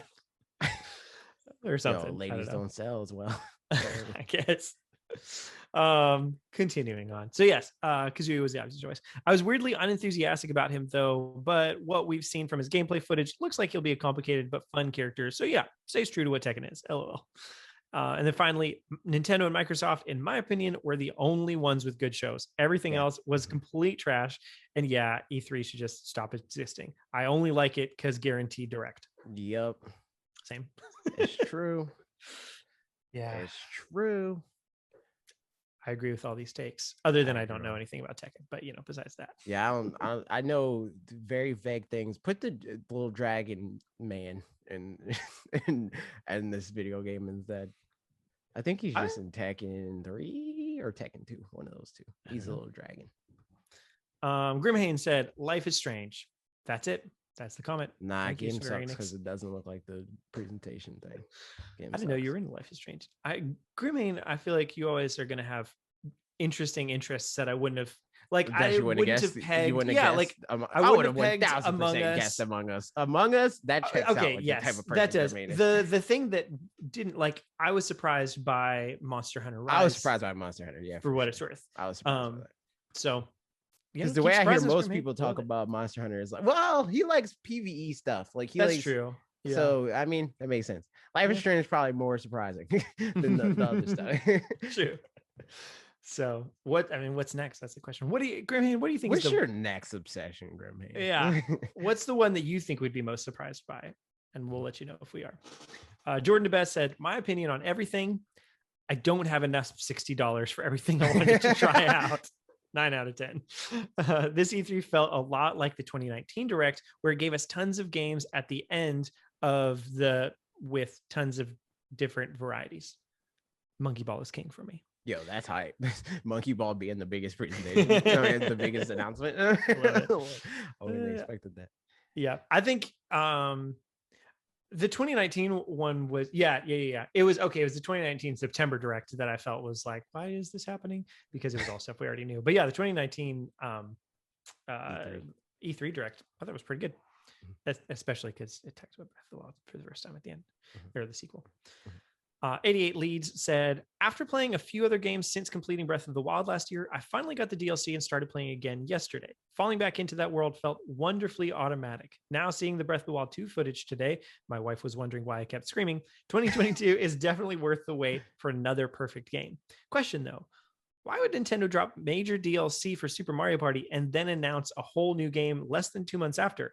Are they really done selling the game?"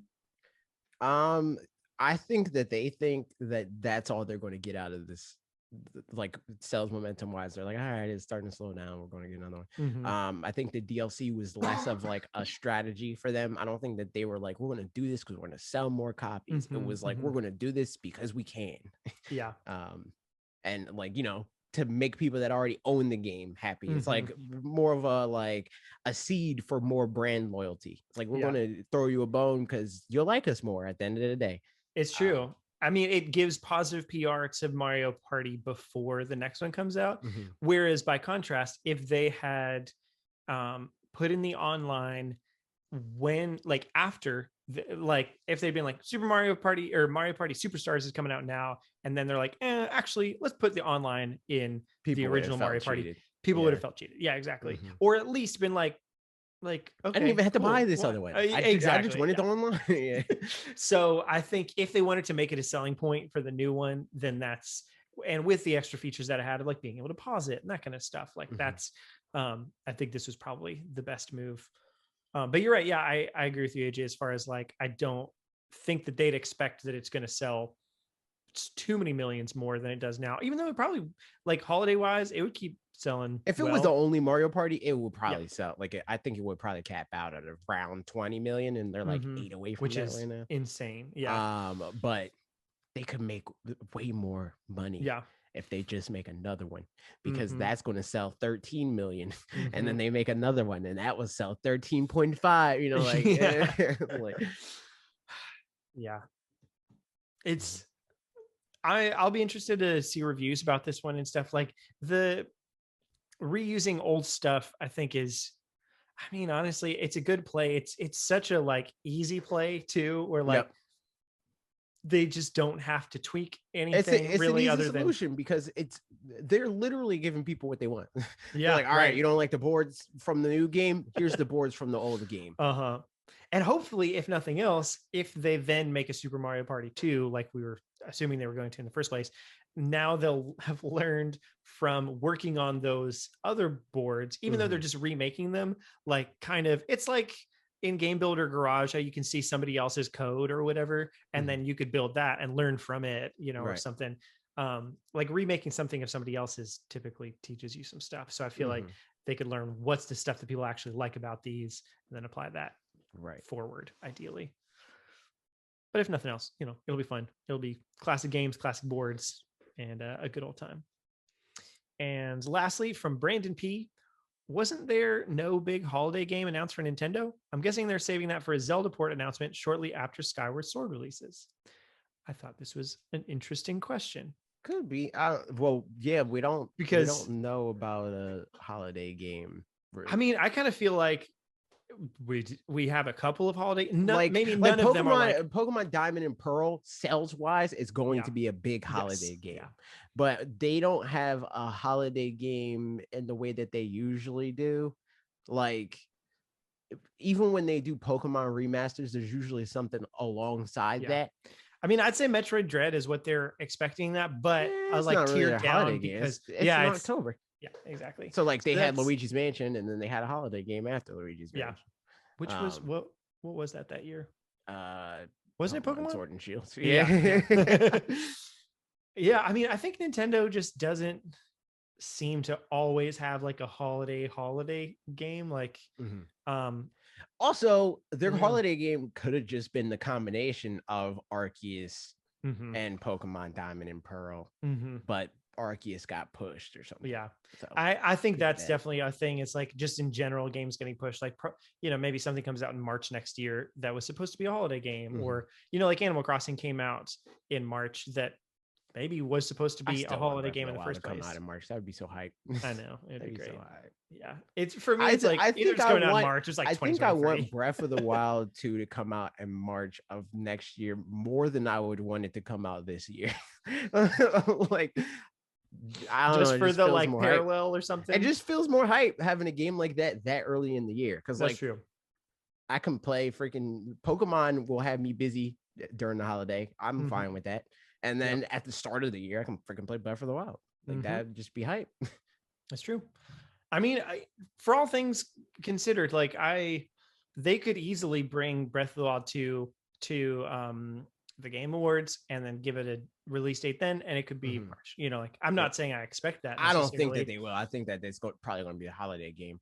But I'm just saying it would be hype. I can't let myself expect that at this point. Like, now that I know that there's no expectations for me in that. I'm just saying it would be cool, period. Like, no, like ellipses, question mark, like. But yeah, I guess, I mean, in my mind, they have a couple of holiday games this year, but yeah, I guess none of them are like, there's just not one that's dated as that, except for Pokemon Diamond and Pearl. But also, like I said, Advance Wars 1 and 2. Those are, no, I agree. Yeah, that's the Xenoblade Chronicles slot. Yes. Oh, it is 100%. Which is funny because that was the Smash. If Smash fell into that slot, but like obviously, yeah, but I think that was just the holiday. Yeah, that was just. But we gotta finish this game. Give us more time, and they're like, we'll give you December. Yeah. So, yeah. Yeah, are they saving a Zelda port announcement shortly after? I don't know that they would have a port. I don't know if they would announce it. Yeah, well, maybe at like the tail end of the year, like if they do something in November or something, maybe. I mean, if they're going beginning of next year, yeah, like, well, maybe not beginning. Maybe so. Like thinking back, you know, if they do September Direct, which they have done traditionally for most years, then like I don't know, like I can't really envision them have a September Direct and announce a huge game for, you know, November or something. I don't think like that is a huge game. No. The big just as far as like a big holiday game. Like I think at this point, this is probably what we're getting outside of like yeah, maybe you know, maybe a port of some sort would come out, but yeah, or I mean, yeah, like you said, maybe the announcement just after Skyward Sword, they just put it on Twitter in like, you know, August or something like that. Yeah, but because if not, I like looking at 2019. I was thinking, which I forgot about Pokemon. I was on another podcast talking about E3, and I was like, 2019 was less of like a big holiday game and more like a lot of like pretty good, like they're going to please this fan base sort of releases. And I think that might end up being this year, where there's not one big game, but collectively there's a lot of games that are big to their respective fan bases. Yep. Which, I mean, numbers wise, Pokemon is the holiday game. Yeah, right, and, for sure. Like even Arceus, it being in January qualifies it for like, here's a gift card, buy freaking you know. Yeah. So. Yeah, that is interesting. I mean, I think a good portion of that is probably delays, you know. Like Yep. They meant to have something for this. I mean, probably they meant to have Breath of the Wild 2 for this holiday originally, but is sad. Sad. Speaking of Breath of the Wild 2, we made a video on exactly that. True, we did. So yeah, I don't think I pulled this comment, but a few people were talking about how the reason why they're not announcing the title is because the title is always a big deal for Zelda games, and I disagree. Well, there was a news thing on that some internally they said something like, we do have a title, but we didn't want to say it because it means it'll give something away. Exactly. And that's why I brought that up in the video, is because they directly said like it would give something away. And while every game in hindsight, like, oh, the title meant clearly this title is like more directly like referential, and if it would give something away, that's new. That has never happened before. Yeah. And like for even like any other Zelda game has not happened in this way. They're not like calling it Zelda Wii U a year before the game comes out. We knew what the game was when they were ready to be like, here's the game. Yeah. We already knew what this game was because we had a game that's in the direct, it's the direct prequel to the game that we're going to play. In fact, technically too. Yeah. So that's what I meant by that. Not that like we've never had important titles before. It's like we've never had titles that were this important to the story where they felt like they needed to protect it. We knew Wind Waker was called Wind Waker. Yeah. I mean, it like, you know, thinking about it, obviously it didn't pan out this way announcement wise, but like Ocarina of Time, probably that one would have given away a little bit of something. Like there's time things, but then like, I don't know, Majora's Mask. Now, having played the game, like you said, you can tell Majora's Mask means Majora's Mask, and that's what it does. But like just Majora's knowing Mask, like there is a mask, there's something mask? That's Majora. Like that doesn't mean anything as far as like you can't glean anything from that other than there's something called Majora's Mask, and it does something. So whereas for this, but if this is called like the Legend of Ganondorf story or Death of Calamity or whatever, right? Like, oh shoot, Ganon's dead.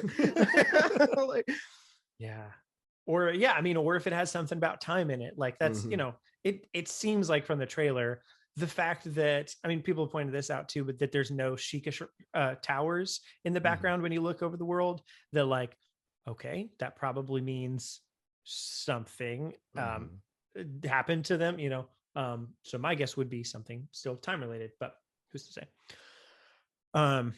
So it is interesting. Yep. I don't know, we'll see. Hang on, let's pause recording for just a second. Ashley's calling me. I need to get to Zoom. And we're back. So Zelda. Let's get into these comments. I put my earbuds in the wrong ears, so it sounded weird. First one from Hadex Maro, who said, so your thoughts on quote unquote open-ended design? I actually would have preferred not getting all 4 rune abilities in the tutorial / preferred not to unlock the full toolkit at the start of the game. I would have rather had to go get them separately, similar to the Divine Beast, but in a less challenging way.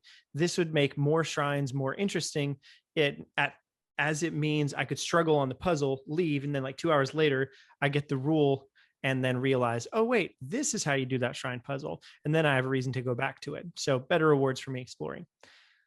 Do you want to stop there or keep going? I heavily disagree with this. I think that this is something that is like a learned response more so than it is something that is like that actually gives you a feeling of reward. Like they give you a fake roadblock where they're like, this is impossible for you to solve because you do not have the tools to solve it.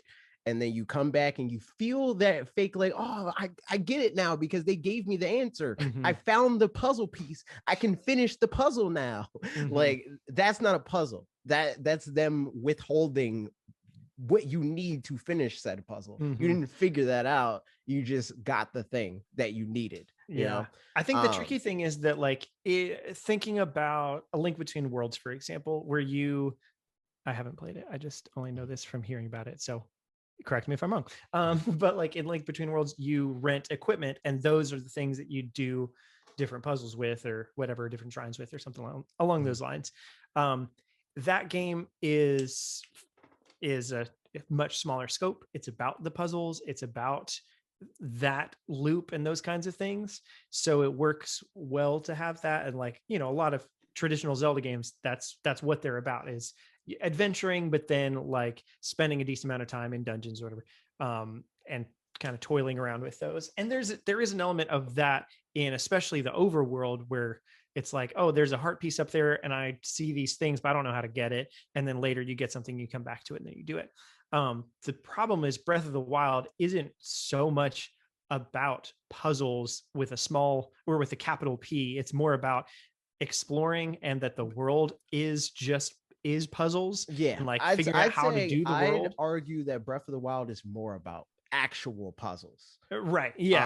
Where you have to figure out a solution rather than the game handing you the solution and saying, hey, here's the answers to all of your problems in this place.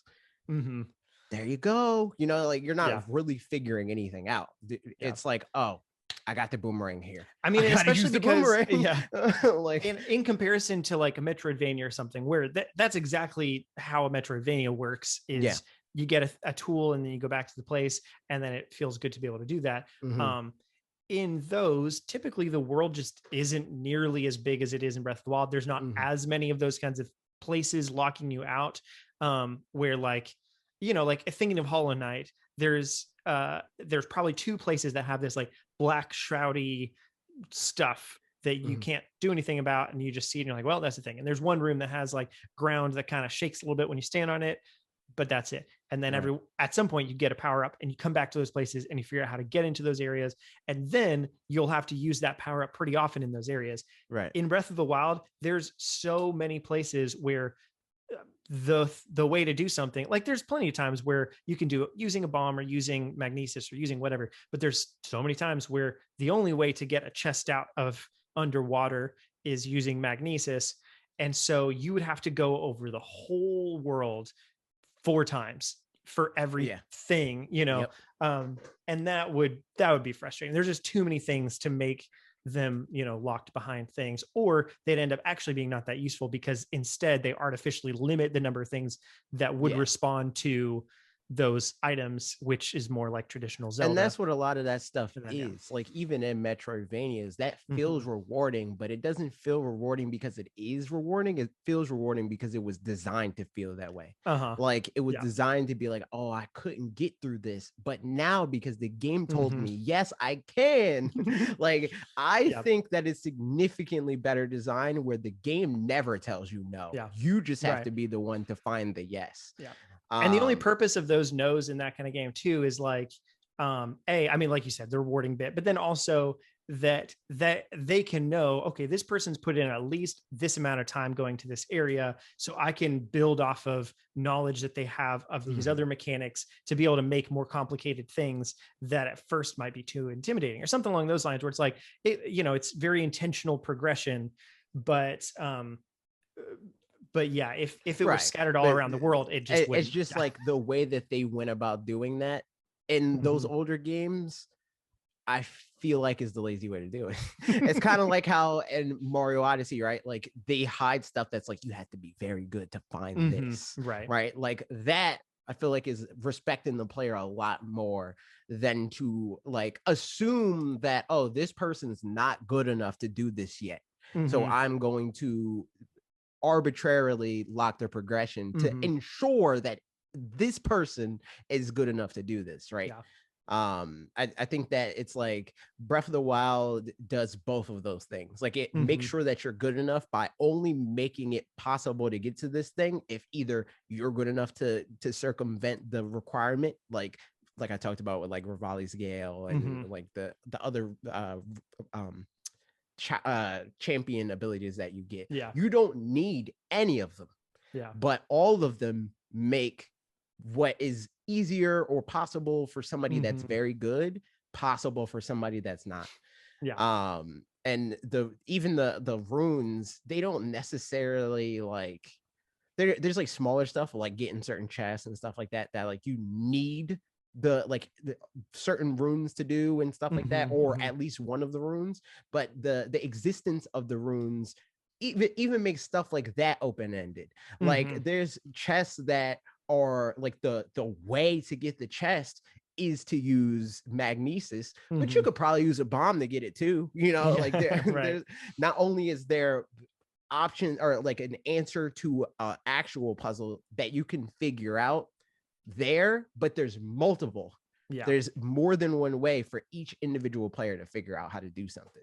And I just think that's just for a game that is like called a puzzle game, that's like the best way to do a puzzle to me. Moving on.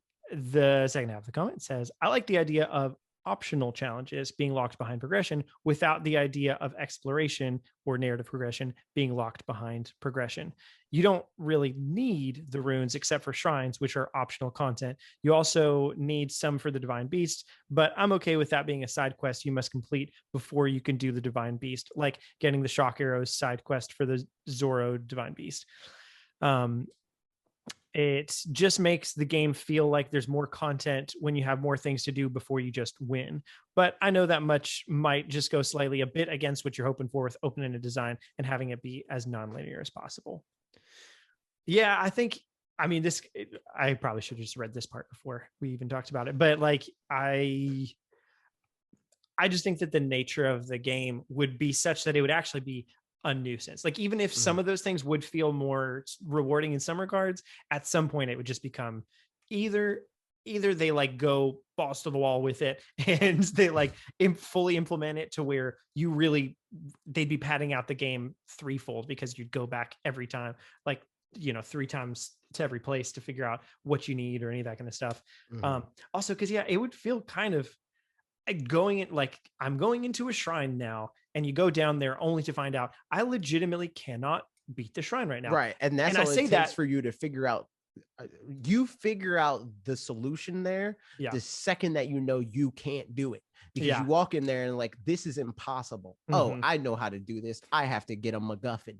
And I speak from experience of that, because in Immortals Phoenix Rising, there are shrines pretty much in that game, and there are some of them that like not pretty early on, like in the second area or so, there was one I remember that I was like, I don't know what to do with this big box. Like it was I think it was an optional thing. So like every shrine I think had like a main something or other, and then it had a secondary something or other that you could get. And you could probably complete all of the main something or others, I would imagine, with just your basic move set. Maybe not though, because I don't know. But the upgraded something or other, you definitely couldn't get without that. But then there was no way to like really easily mark later, hey, this is the one where I need to do something with this thing. So like later, I just had to look around, like what shrines didn't I complete yet, and like go back and find that one. And like that just becomes such a nuisance after a while, where like in a smaller game could work great, but I think in a bigger game just ends up feeling more annoying to 90% of the people, even if for 10% of people who love, who are completionists, honestly, like me, and like would want to find more ways to spend in that game. I just don't want the time that I spend in the game to be going into a shrine being like, I can't do this, and then coming back later. I feel like the value in an approach like that is nostalgia alone. It's like, oh, this is cool, which because it's like the I other feel games that I like. But I just think that they found a better answer with how they approach Breath of the Wild. So like if the goal is to make a better game, I think Breath of the Wild is just like the better option to go with. If they want to make smaller games, or even games that's like, this is a traditional Zelda experience or whatever, like that's what they need to market that game as like, this is a traditional Zelda game, because those are like distinctly different things. And I think that for the wider like audience is going to be like beloved less. Like I think that they found the better thing here. And I will say, like, I would have enjoyed the Divine Beasts to have champion powers that were like Rivali's Gale. That one, top notch. I loved it. It's great. Like the other, Mipha's Grace, cool. Like I don't need a fairy. I can just come back once and like kind of 2 OP, honestly, that I can come back full health.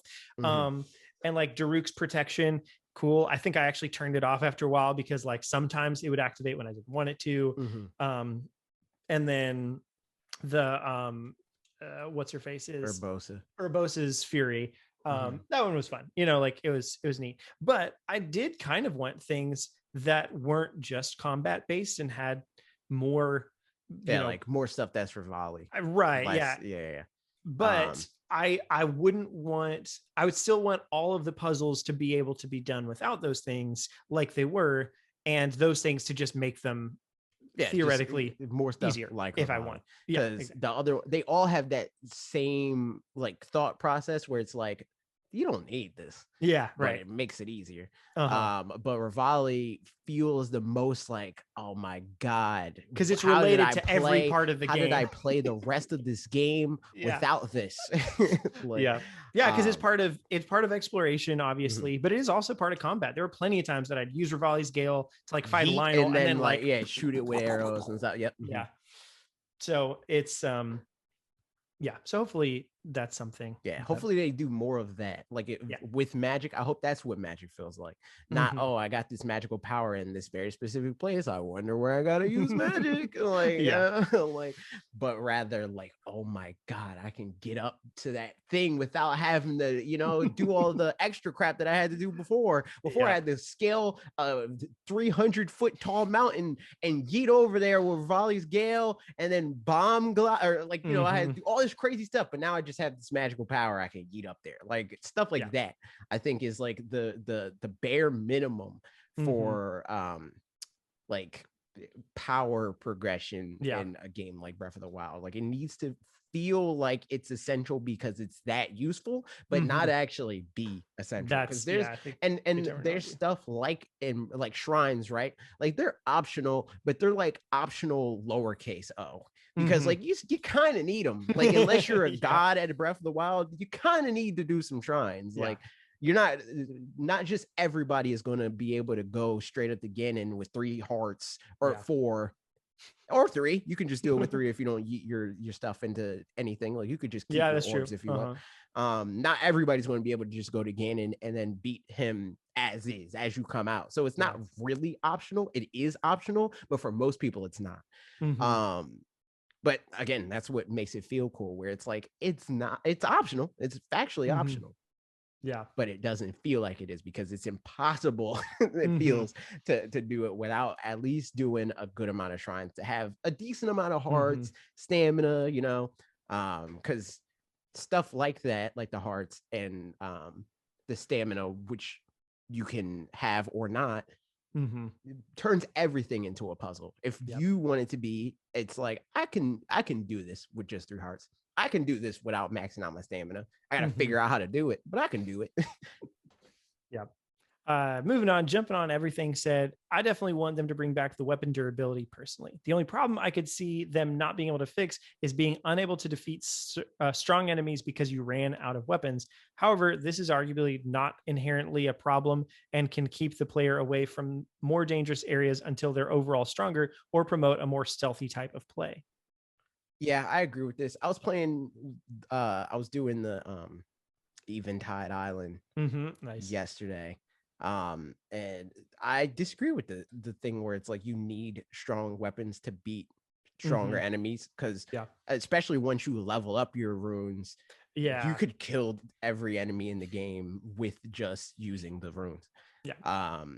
And honestly, I have more fun doing it like that than I do just being like, all right, I'm gonna press the button and you'll die eventually. But I do like hope dropping boxes on Hinoxes. Like dropping boxes on them, timing the bombs at the right time, or like just all the different stuff like that. Is, I think, a lot more fun than just taking pictures of them with the picture thing. Obviously, make them self-conscious. Fatal frame right there. Stuff like that. Self-conscious, stuff like that is a lot more fun to me. And mix and matching with just regular weapons, like freaking shooting the Hinox in the eye with the arrow, and then pausing them with the stasis rune, and then throwing bombs at him, or blowing the bombs up while he's stasis, and then running up and hitting them. Stuff like that is freaking sick. So I agree with that much, but I do want them, like I said in the video, I want them to tweak weapon durability so it actually feels impactful, because it's not like, once you're good at Breath of the Wild, like once you understand the game, in the beginning it feels like, man, this sucks, I can't keep any of my weapons, man. I'm always having a bokoblin club or whatever. Like that feels like garbage, or but once you understand the game, you don't even have to get far in the game. It's just, I have an understanding of this game.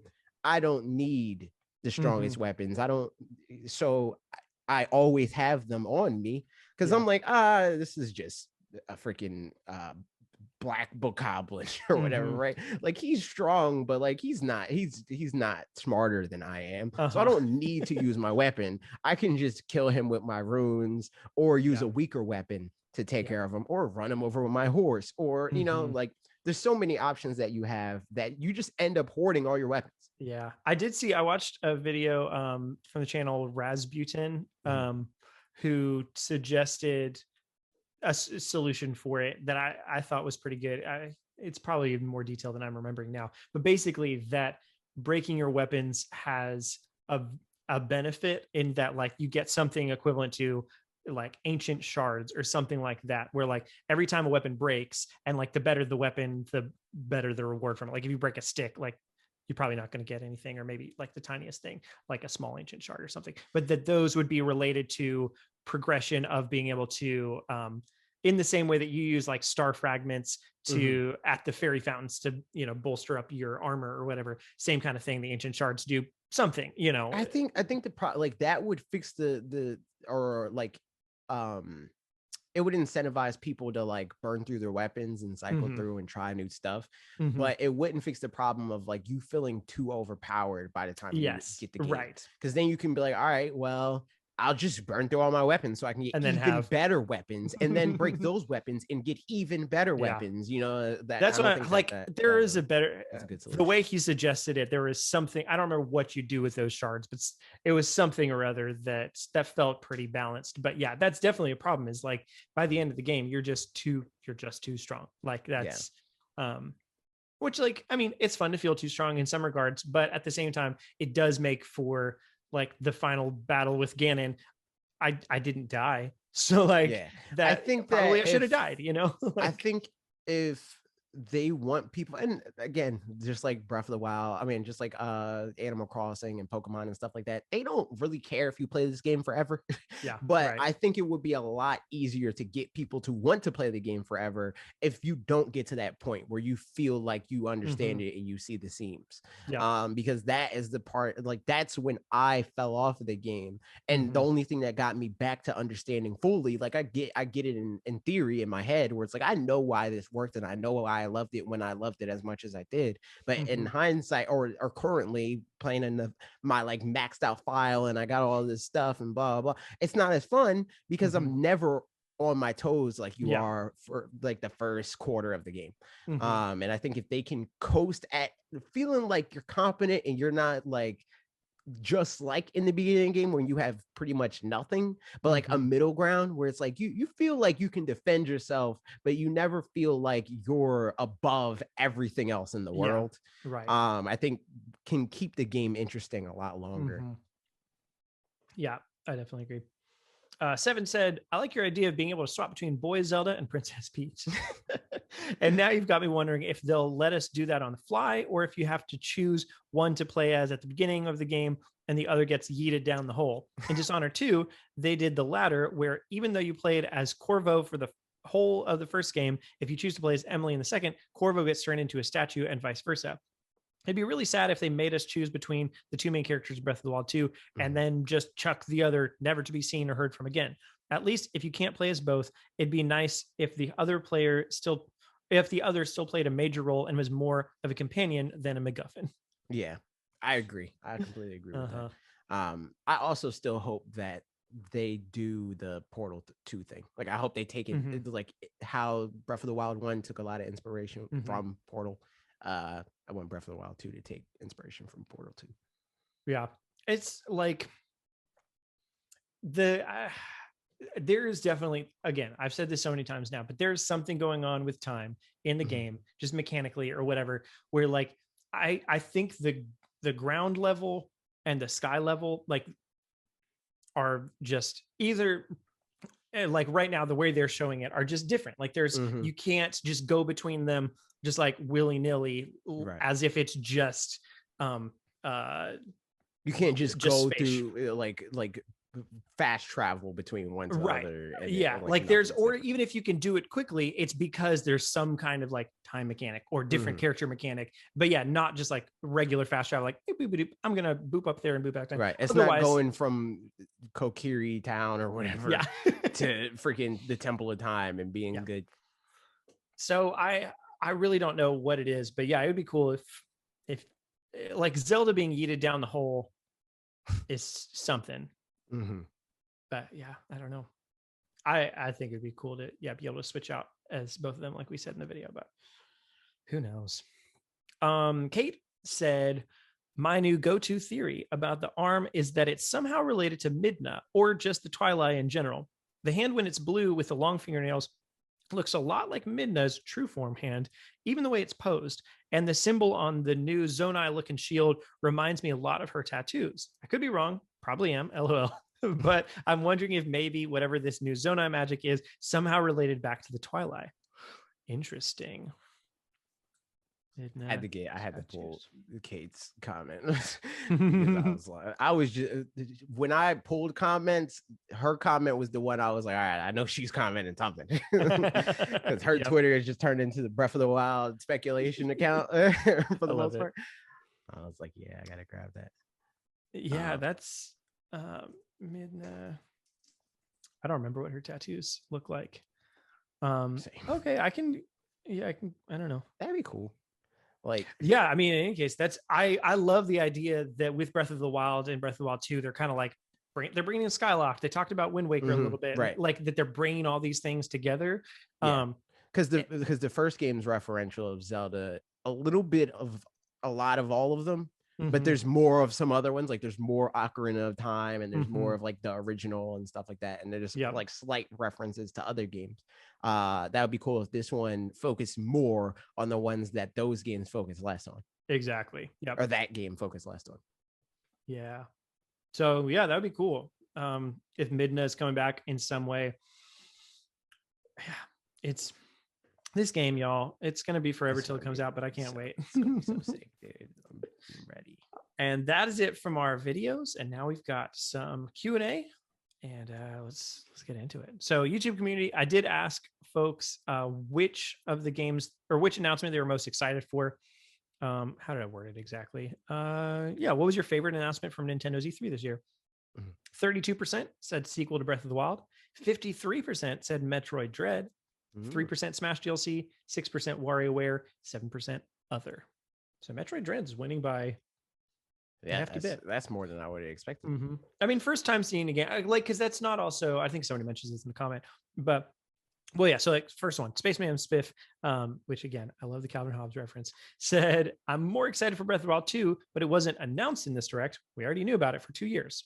So like, as far as an announcement goes, yeah, Metroid Dread in that case would be more exciting, I guess. Because and I'm sure a lot of people like actively did not expect to see that. Like Metroid Dread, I mean, it was the most hyped announcement for me too, because I still feel like I'm mostly in the same place I was with the sequel to Breath of the Wild that I was beforehand. There's a little bit more that we know and can speculate about or whatever, but for the most part, still don't really know much about it. Metroid though, while I expected that we'd see a Metroid game of some sort. I didn't expect it to be this exactly, so that's pretty cool. And that's more exciting to me than here's an update on the game that we already told you about 2 years ago. Yep. Yeah, I agreed. I mean, it's hard for me to say which one I thought was the most exciting, just because. Yeah, I think the fact that Metroid Dread was new, was the first time we were seeing it, that it was Dread, like all these things, like because I mean, again, I've never finished a Metroid game. I've only started one. Well, I started Prime a little bit, and I played like half of Metroid 1 on the NES, which is a bad idea. But you know, I've heard about Metroid Dread and that whole thing. So like knowing that and its legacy is like, okay, cool. Like they're doing it. They're doing the thing. So it was definitely fun. Donald Walker said, I would love to hear y'all's thoughts on Shin Megami Tensei 5. I'm like, I have more interest in it than I would most other JRPGs or RPGs in general, just because it's like there's a lot of zeitgeist in that, you know, like it's like one of the first Switch games that we knew about, and like everybody loves Persona 5, and that like elevated that whole like universe more than before, you know. It kind of has like that Fallout 3 sort of like Metroid kind of effect on the franchise, where it's like, maybe I should like check this out. But other than that, I'm not like hyped for it. It's just something that's like, when it comes out, I'll check it out. I'll play it for like an hour and see if I like it. Yeah, I mean, I'm within that similar kind of ball camp, just more like I enjoy the genre more than you do. So like, but yeah, as far as like, there's people where they're like, I have been waiting for Shin Megami Tensei 5 because like Shin Megami Tensei, or that kind of thing. And I'm not there, but you know, if this is a good RPG, I like RPGs. So there you go. You know, Henry Poole said, I think my favorite was Life is Strange Remastered in True Colors coming to Switch. How dare you? The game doesn't even look as good as it could have looked. You see that trailer, you see the beginning of that, you see how nice that could have been. Now you got this freaking, I'm joking. Could have been. Trevor Steinberg said, I know Nintendo said it, but do we really think there's not going to be another Zelda 35th announcement with ports? No. I think that it might not be a Zelda 35th announcement, but I do think we're going to get more ports on. There's at least 2 more Wii U games that they can murder its legacy of, and you can bet your bottom dollar that they're going to do it. 100%. Yeah, I agree. I mean, we talked about it earlier, but yeah, that like I guess they're not going to do like a big blowout for the 35th, which is disappointing. But I would be surprised if they didn't still announce those games in due time. I mean, it does mean that they're not liable to have to do anything with like any of the other games, you know, like I feel like if they were going to do a 35th, then they would kind of have to not have to, but like be assumed to represent some more of the full legacy rather than just the Wii U ports, but whatevs.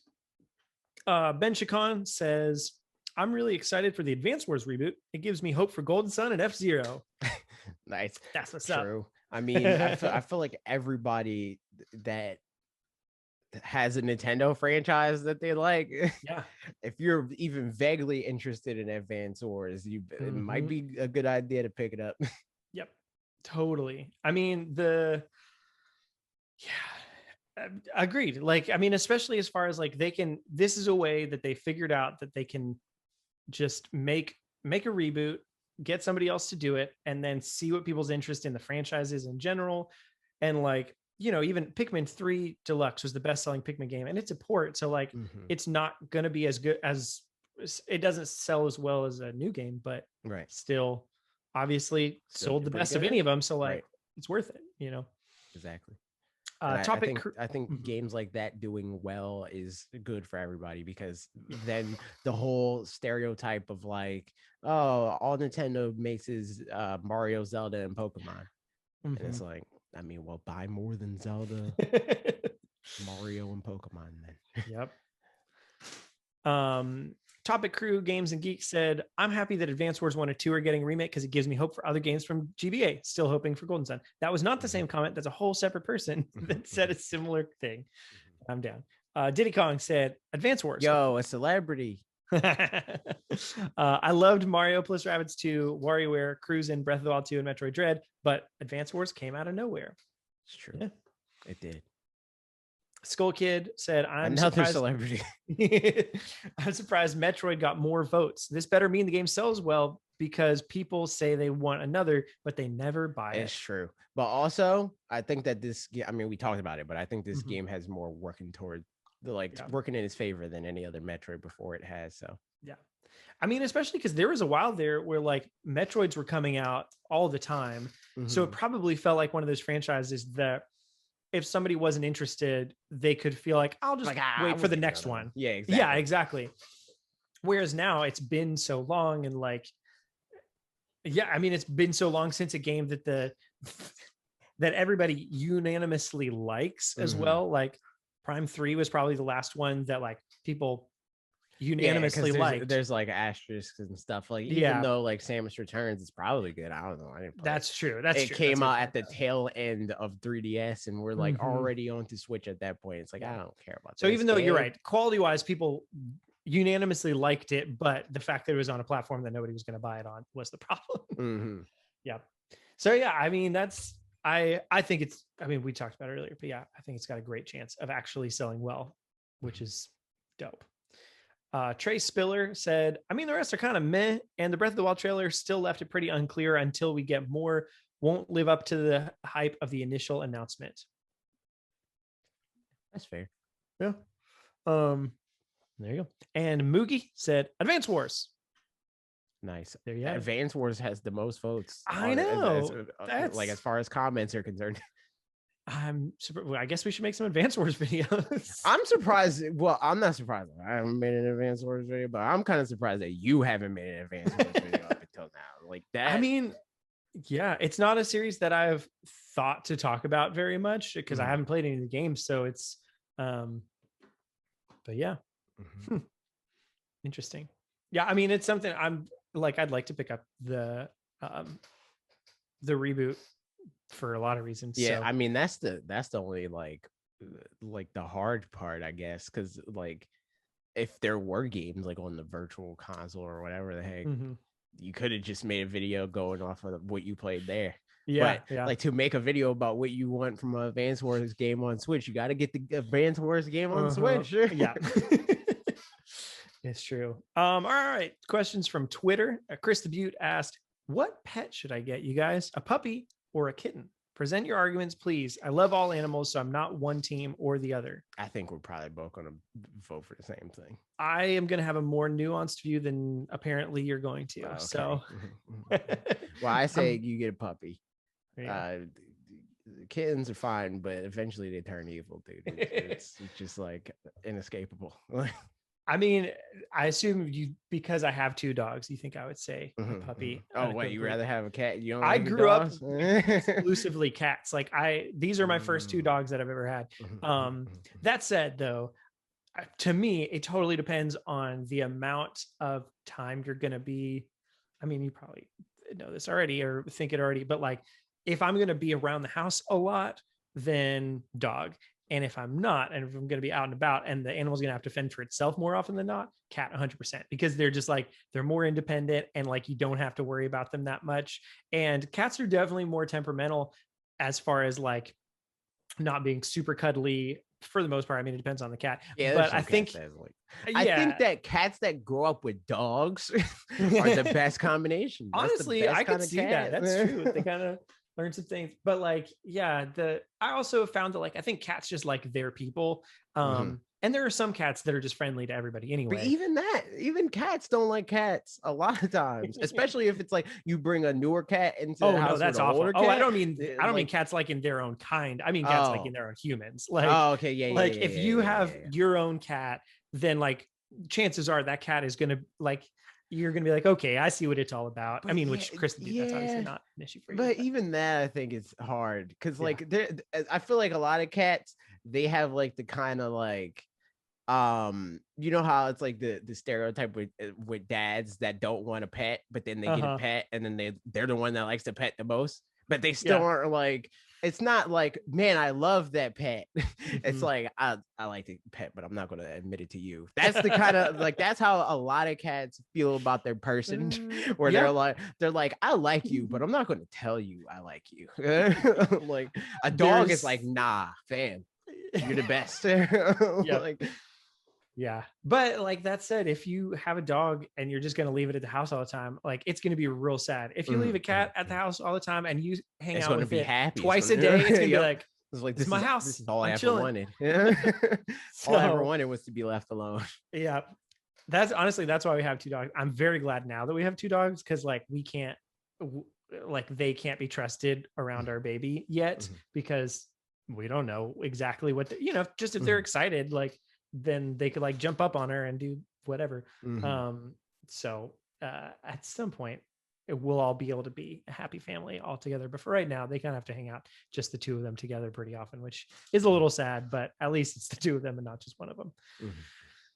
And question from Discord. Rise Gang said, I would like to know your full thoughts on a more fear-based Metroid game with those Emmy robots chasing down Samus seeming to be the main gameplay idea of Metroid Dread.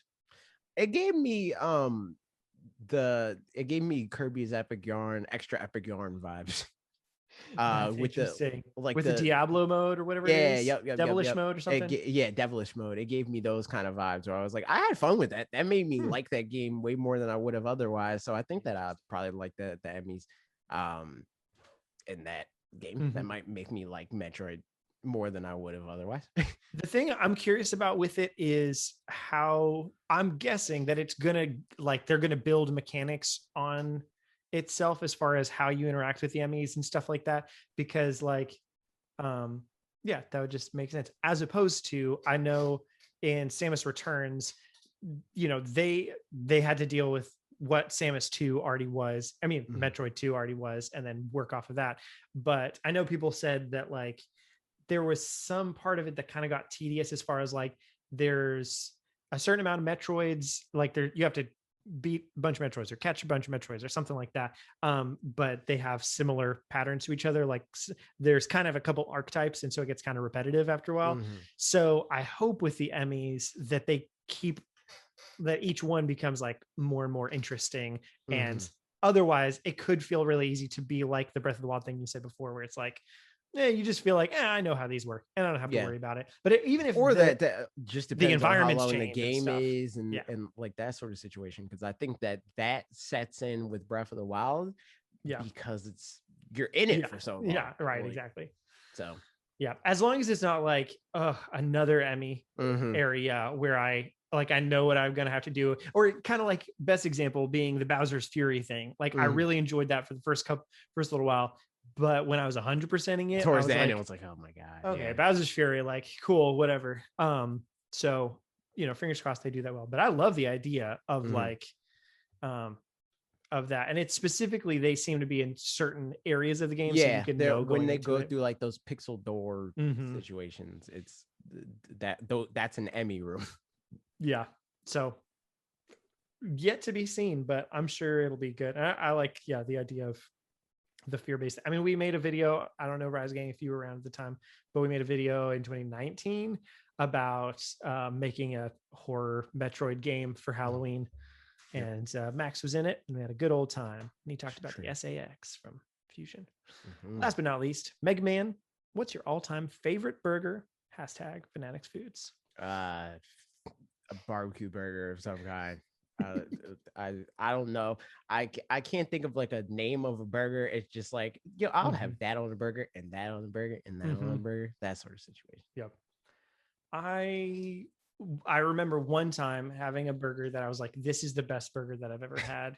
And I don't know that it would hold up. Maybe I was just really hungry that day, but it was like, it hit the spot. It was some kind of like Southwest burger at a place that I think is closed now called Blue Cactus, that just does kind of like Southwest kind of things.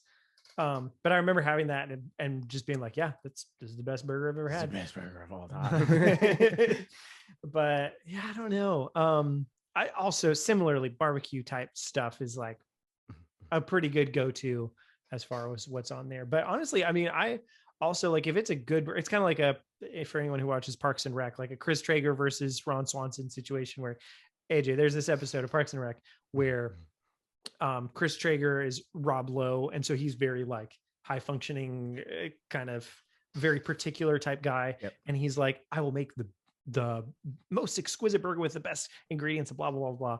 And Ron Swanson, who's Nick Offerman, is like, I don't know, I'll make a better burger. So, and then they both make them, and like Chris Traeger's is all like turkey burger and like very little whatever, and they're eating it like, wow, that's so good. And Ron Swanson's is literally just like store brand meat, ketchup and mustard and buns, and he just grills it. And then they're like, nope, this wins so much. This is the best burger. There's an element of that for sure. Where like, if it's just a good, like, done just like good grilled burger and like mustard and ketchup, and I'm happy, and onions. I'm not on I don't like mustard or ketchup. I'm not a big fan of ketchup. Mustard, but ketchup can universally F off. Like there's no ketchup that I like. But there's some mustard that's fine. I don't know if there's ever a situation that I like ketchup for ketchup, but I like it in its combination with mustard on specifically things that you would like eat at a cookout or barbecue or whatever. Like in that context, I'll do both. And like hot dogs and hamburgers, both of them. But I don't think ever just ketchup. That's true. And that's all of our Q&A. Here's the question. What do you think about Loki?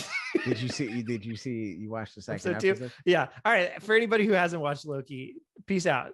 Yeah, you did it. Bye. Good job. Love you guys. It's the time of the show where we talk about Marvel. Yeah. All right. And spoilers.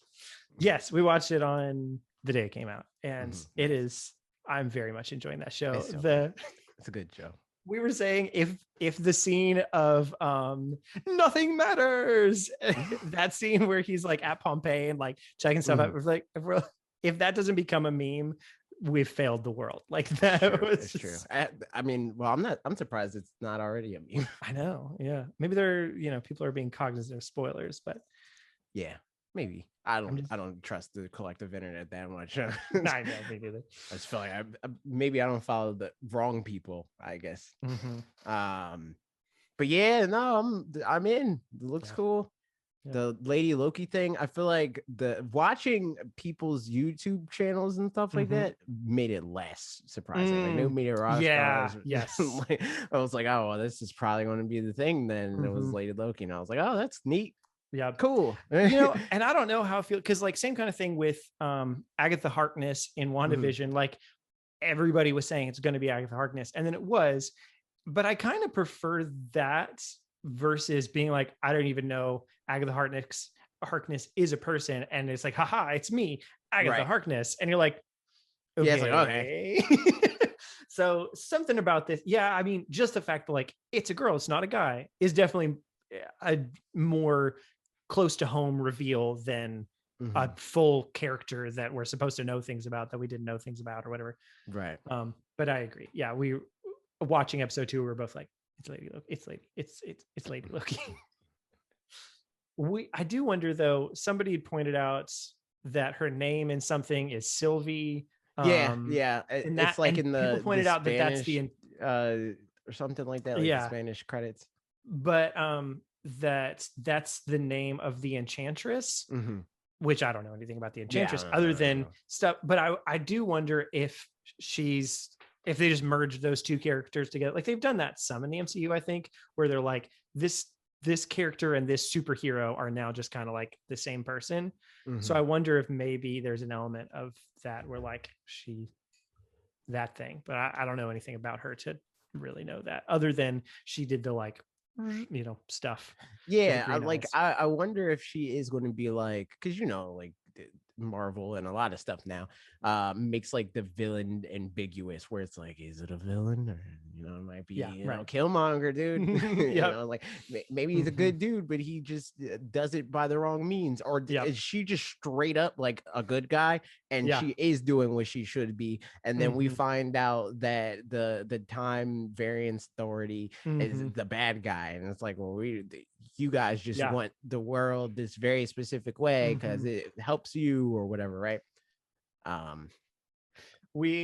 Ashley and I started watching the film theory video on it, and we got about halfway through, and like there were a couple things that they said in there that I was like, oh, I think they kind of missed like some major points. Like it's okay, basically whether or not the what's it called, timeline, the sacred timeline is one universe or it's multiple universes but within one timeline, which is it obviously, I think it is a multiverse that there's like, it's kind of a big rope with tons and tons of little strands in it, and each of those is a universe, and if one deviates and they snip that one and then it comes back, but like there's it's a multiverse there. And in the video, the film theory video, they were like something. There's only one universe, and there could become a multiverse. And we're like, oh no, yeah, because like obviously there already is a multiverse. And like they're fine with that. They don't want like a variant to spin off into more variants and throw everything out of whack. Yeah. So we literally stopped the video halfway through because we're like, no, if they got that part wrong, like the assumptions based off of that kind of matter. It's like Diglett being a worm all over again, dude. Yeah. Oh man, I blame this all on Dan. And like every time I bring that up, people are like, hold on, is Diglett a worm? I'm like, yo, his name it's in the Pokedex is literally the mole Pokemon.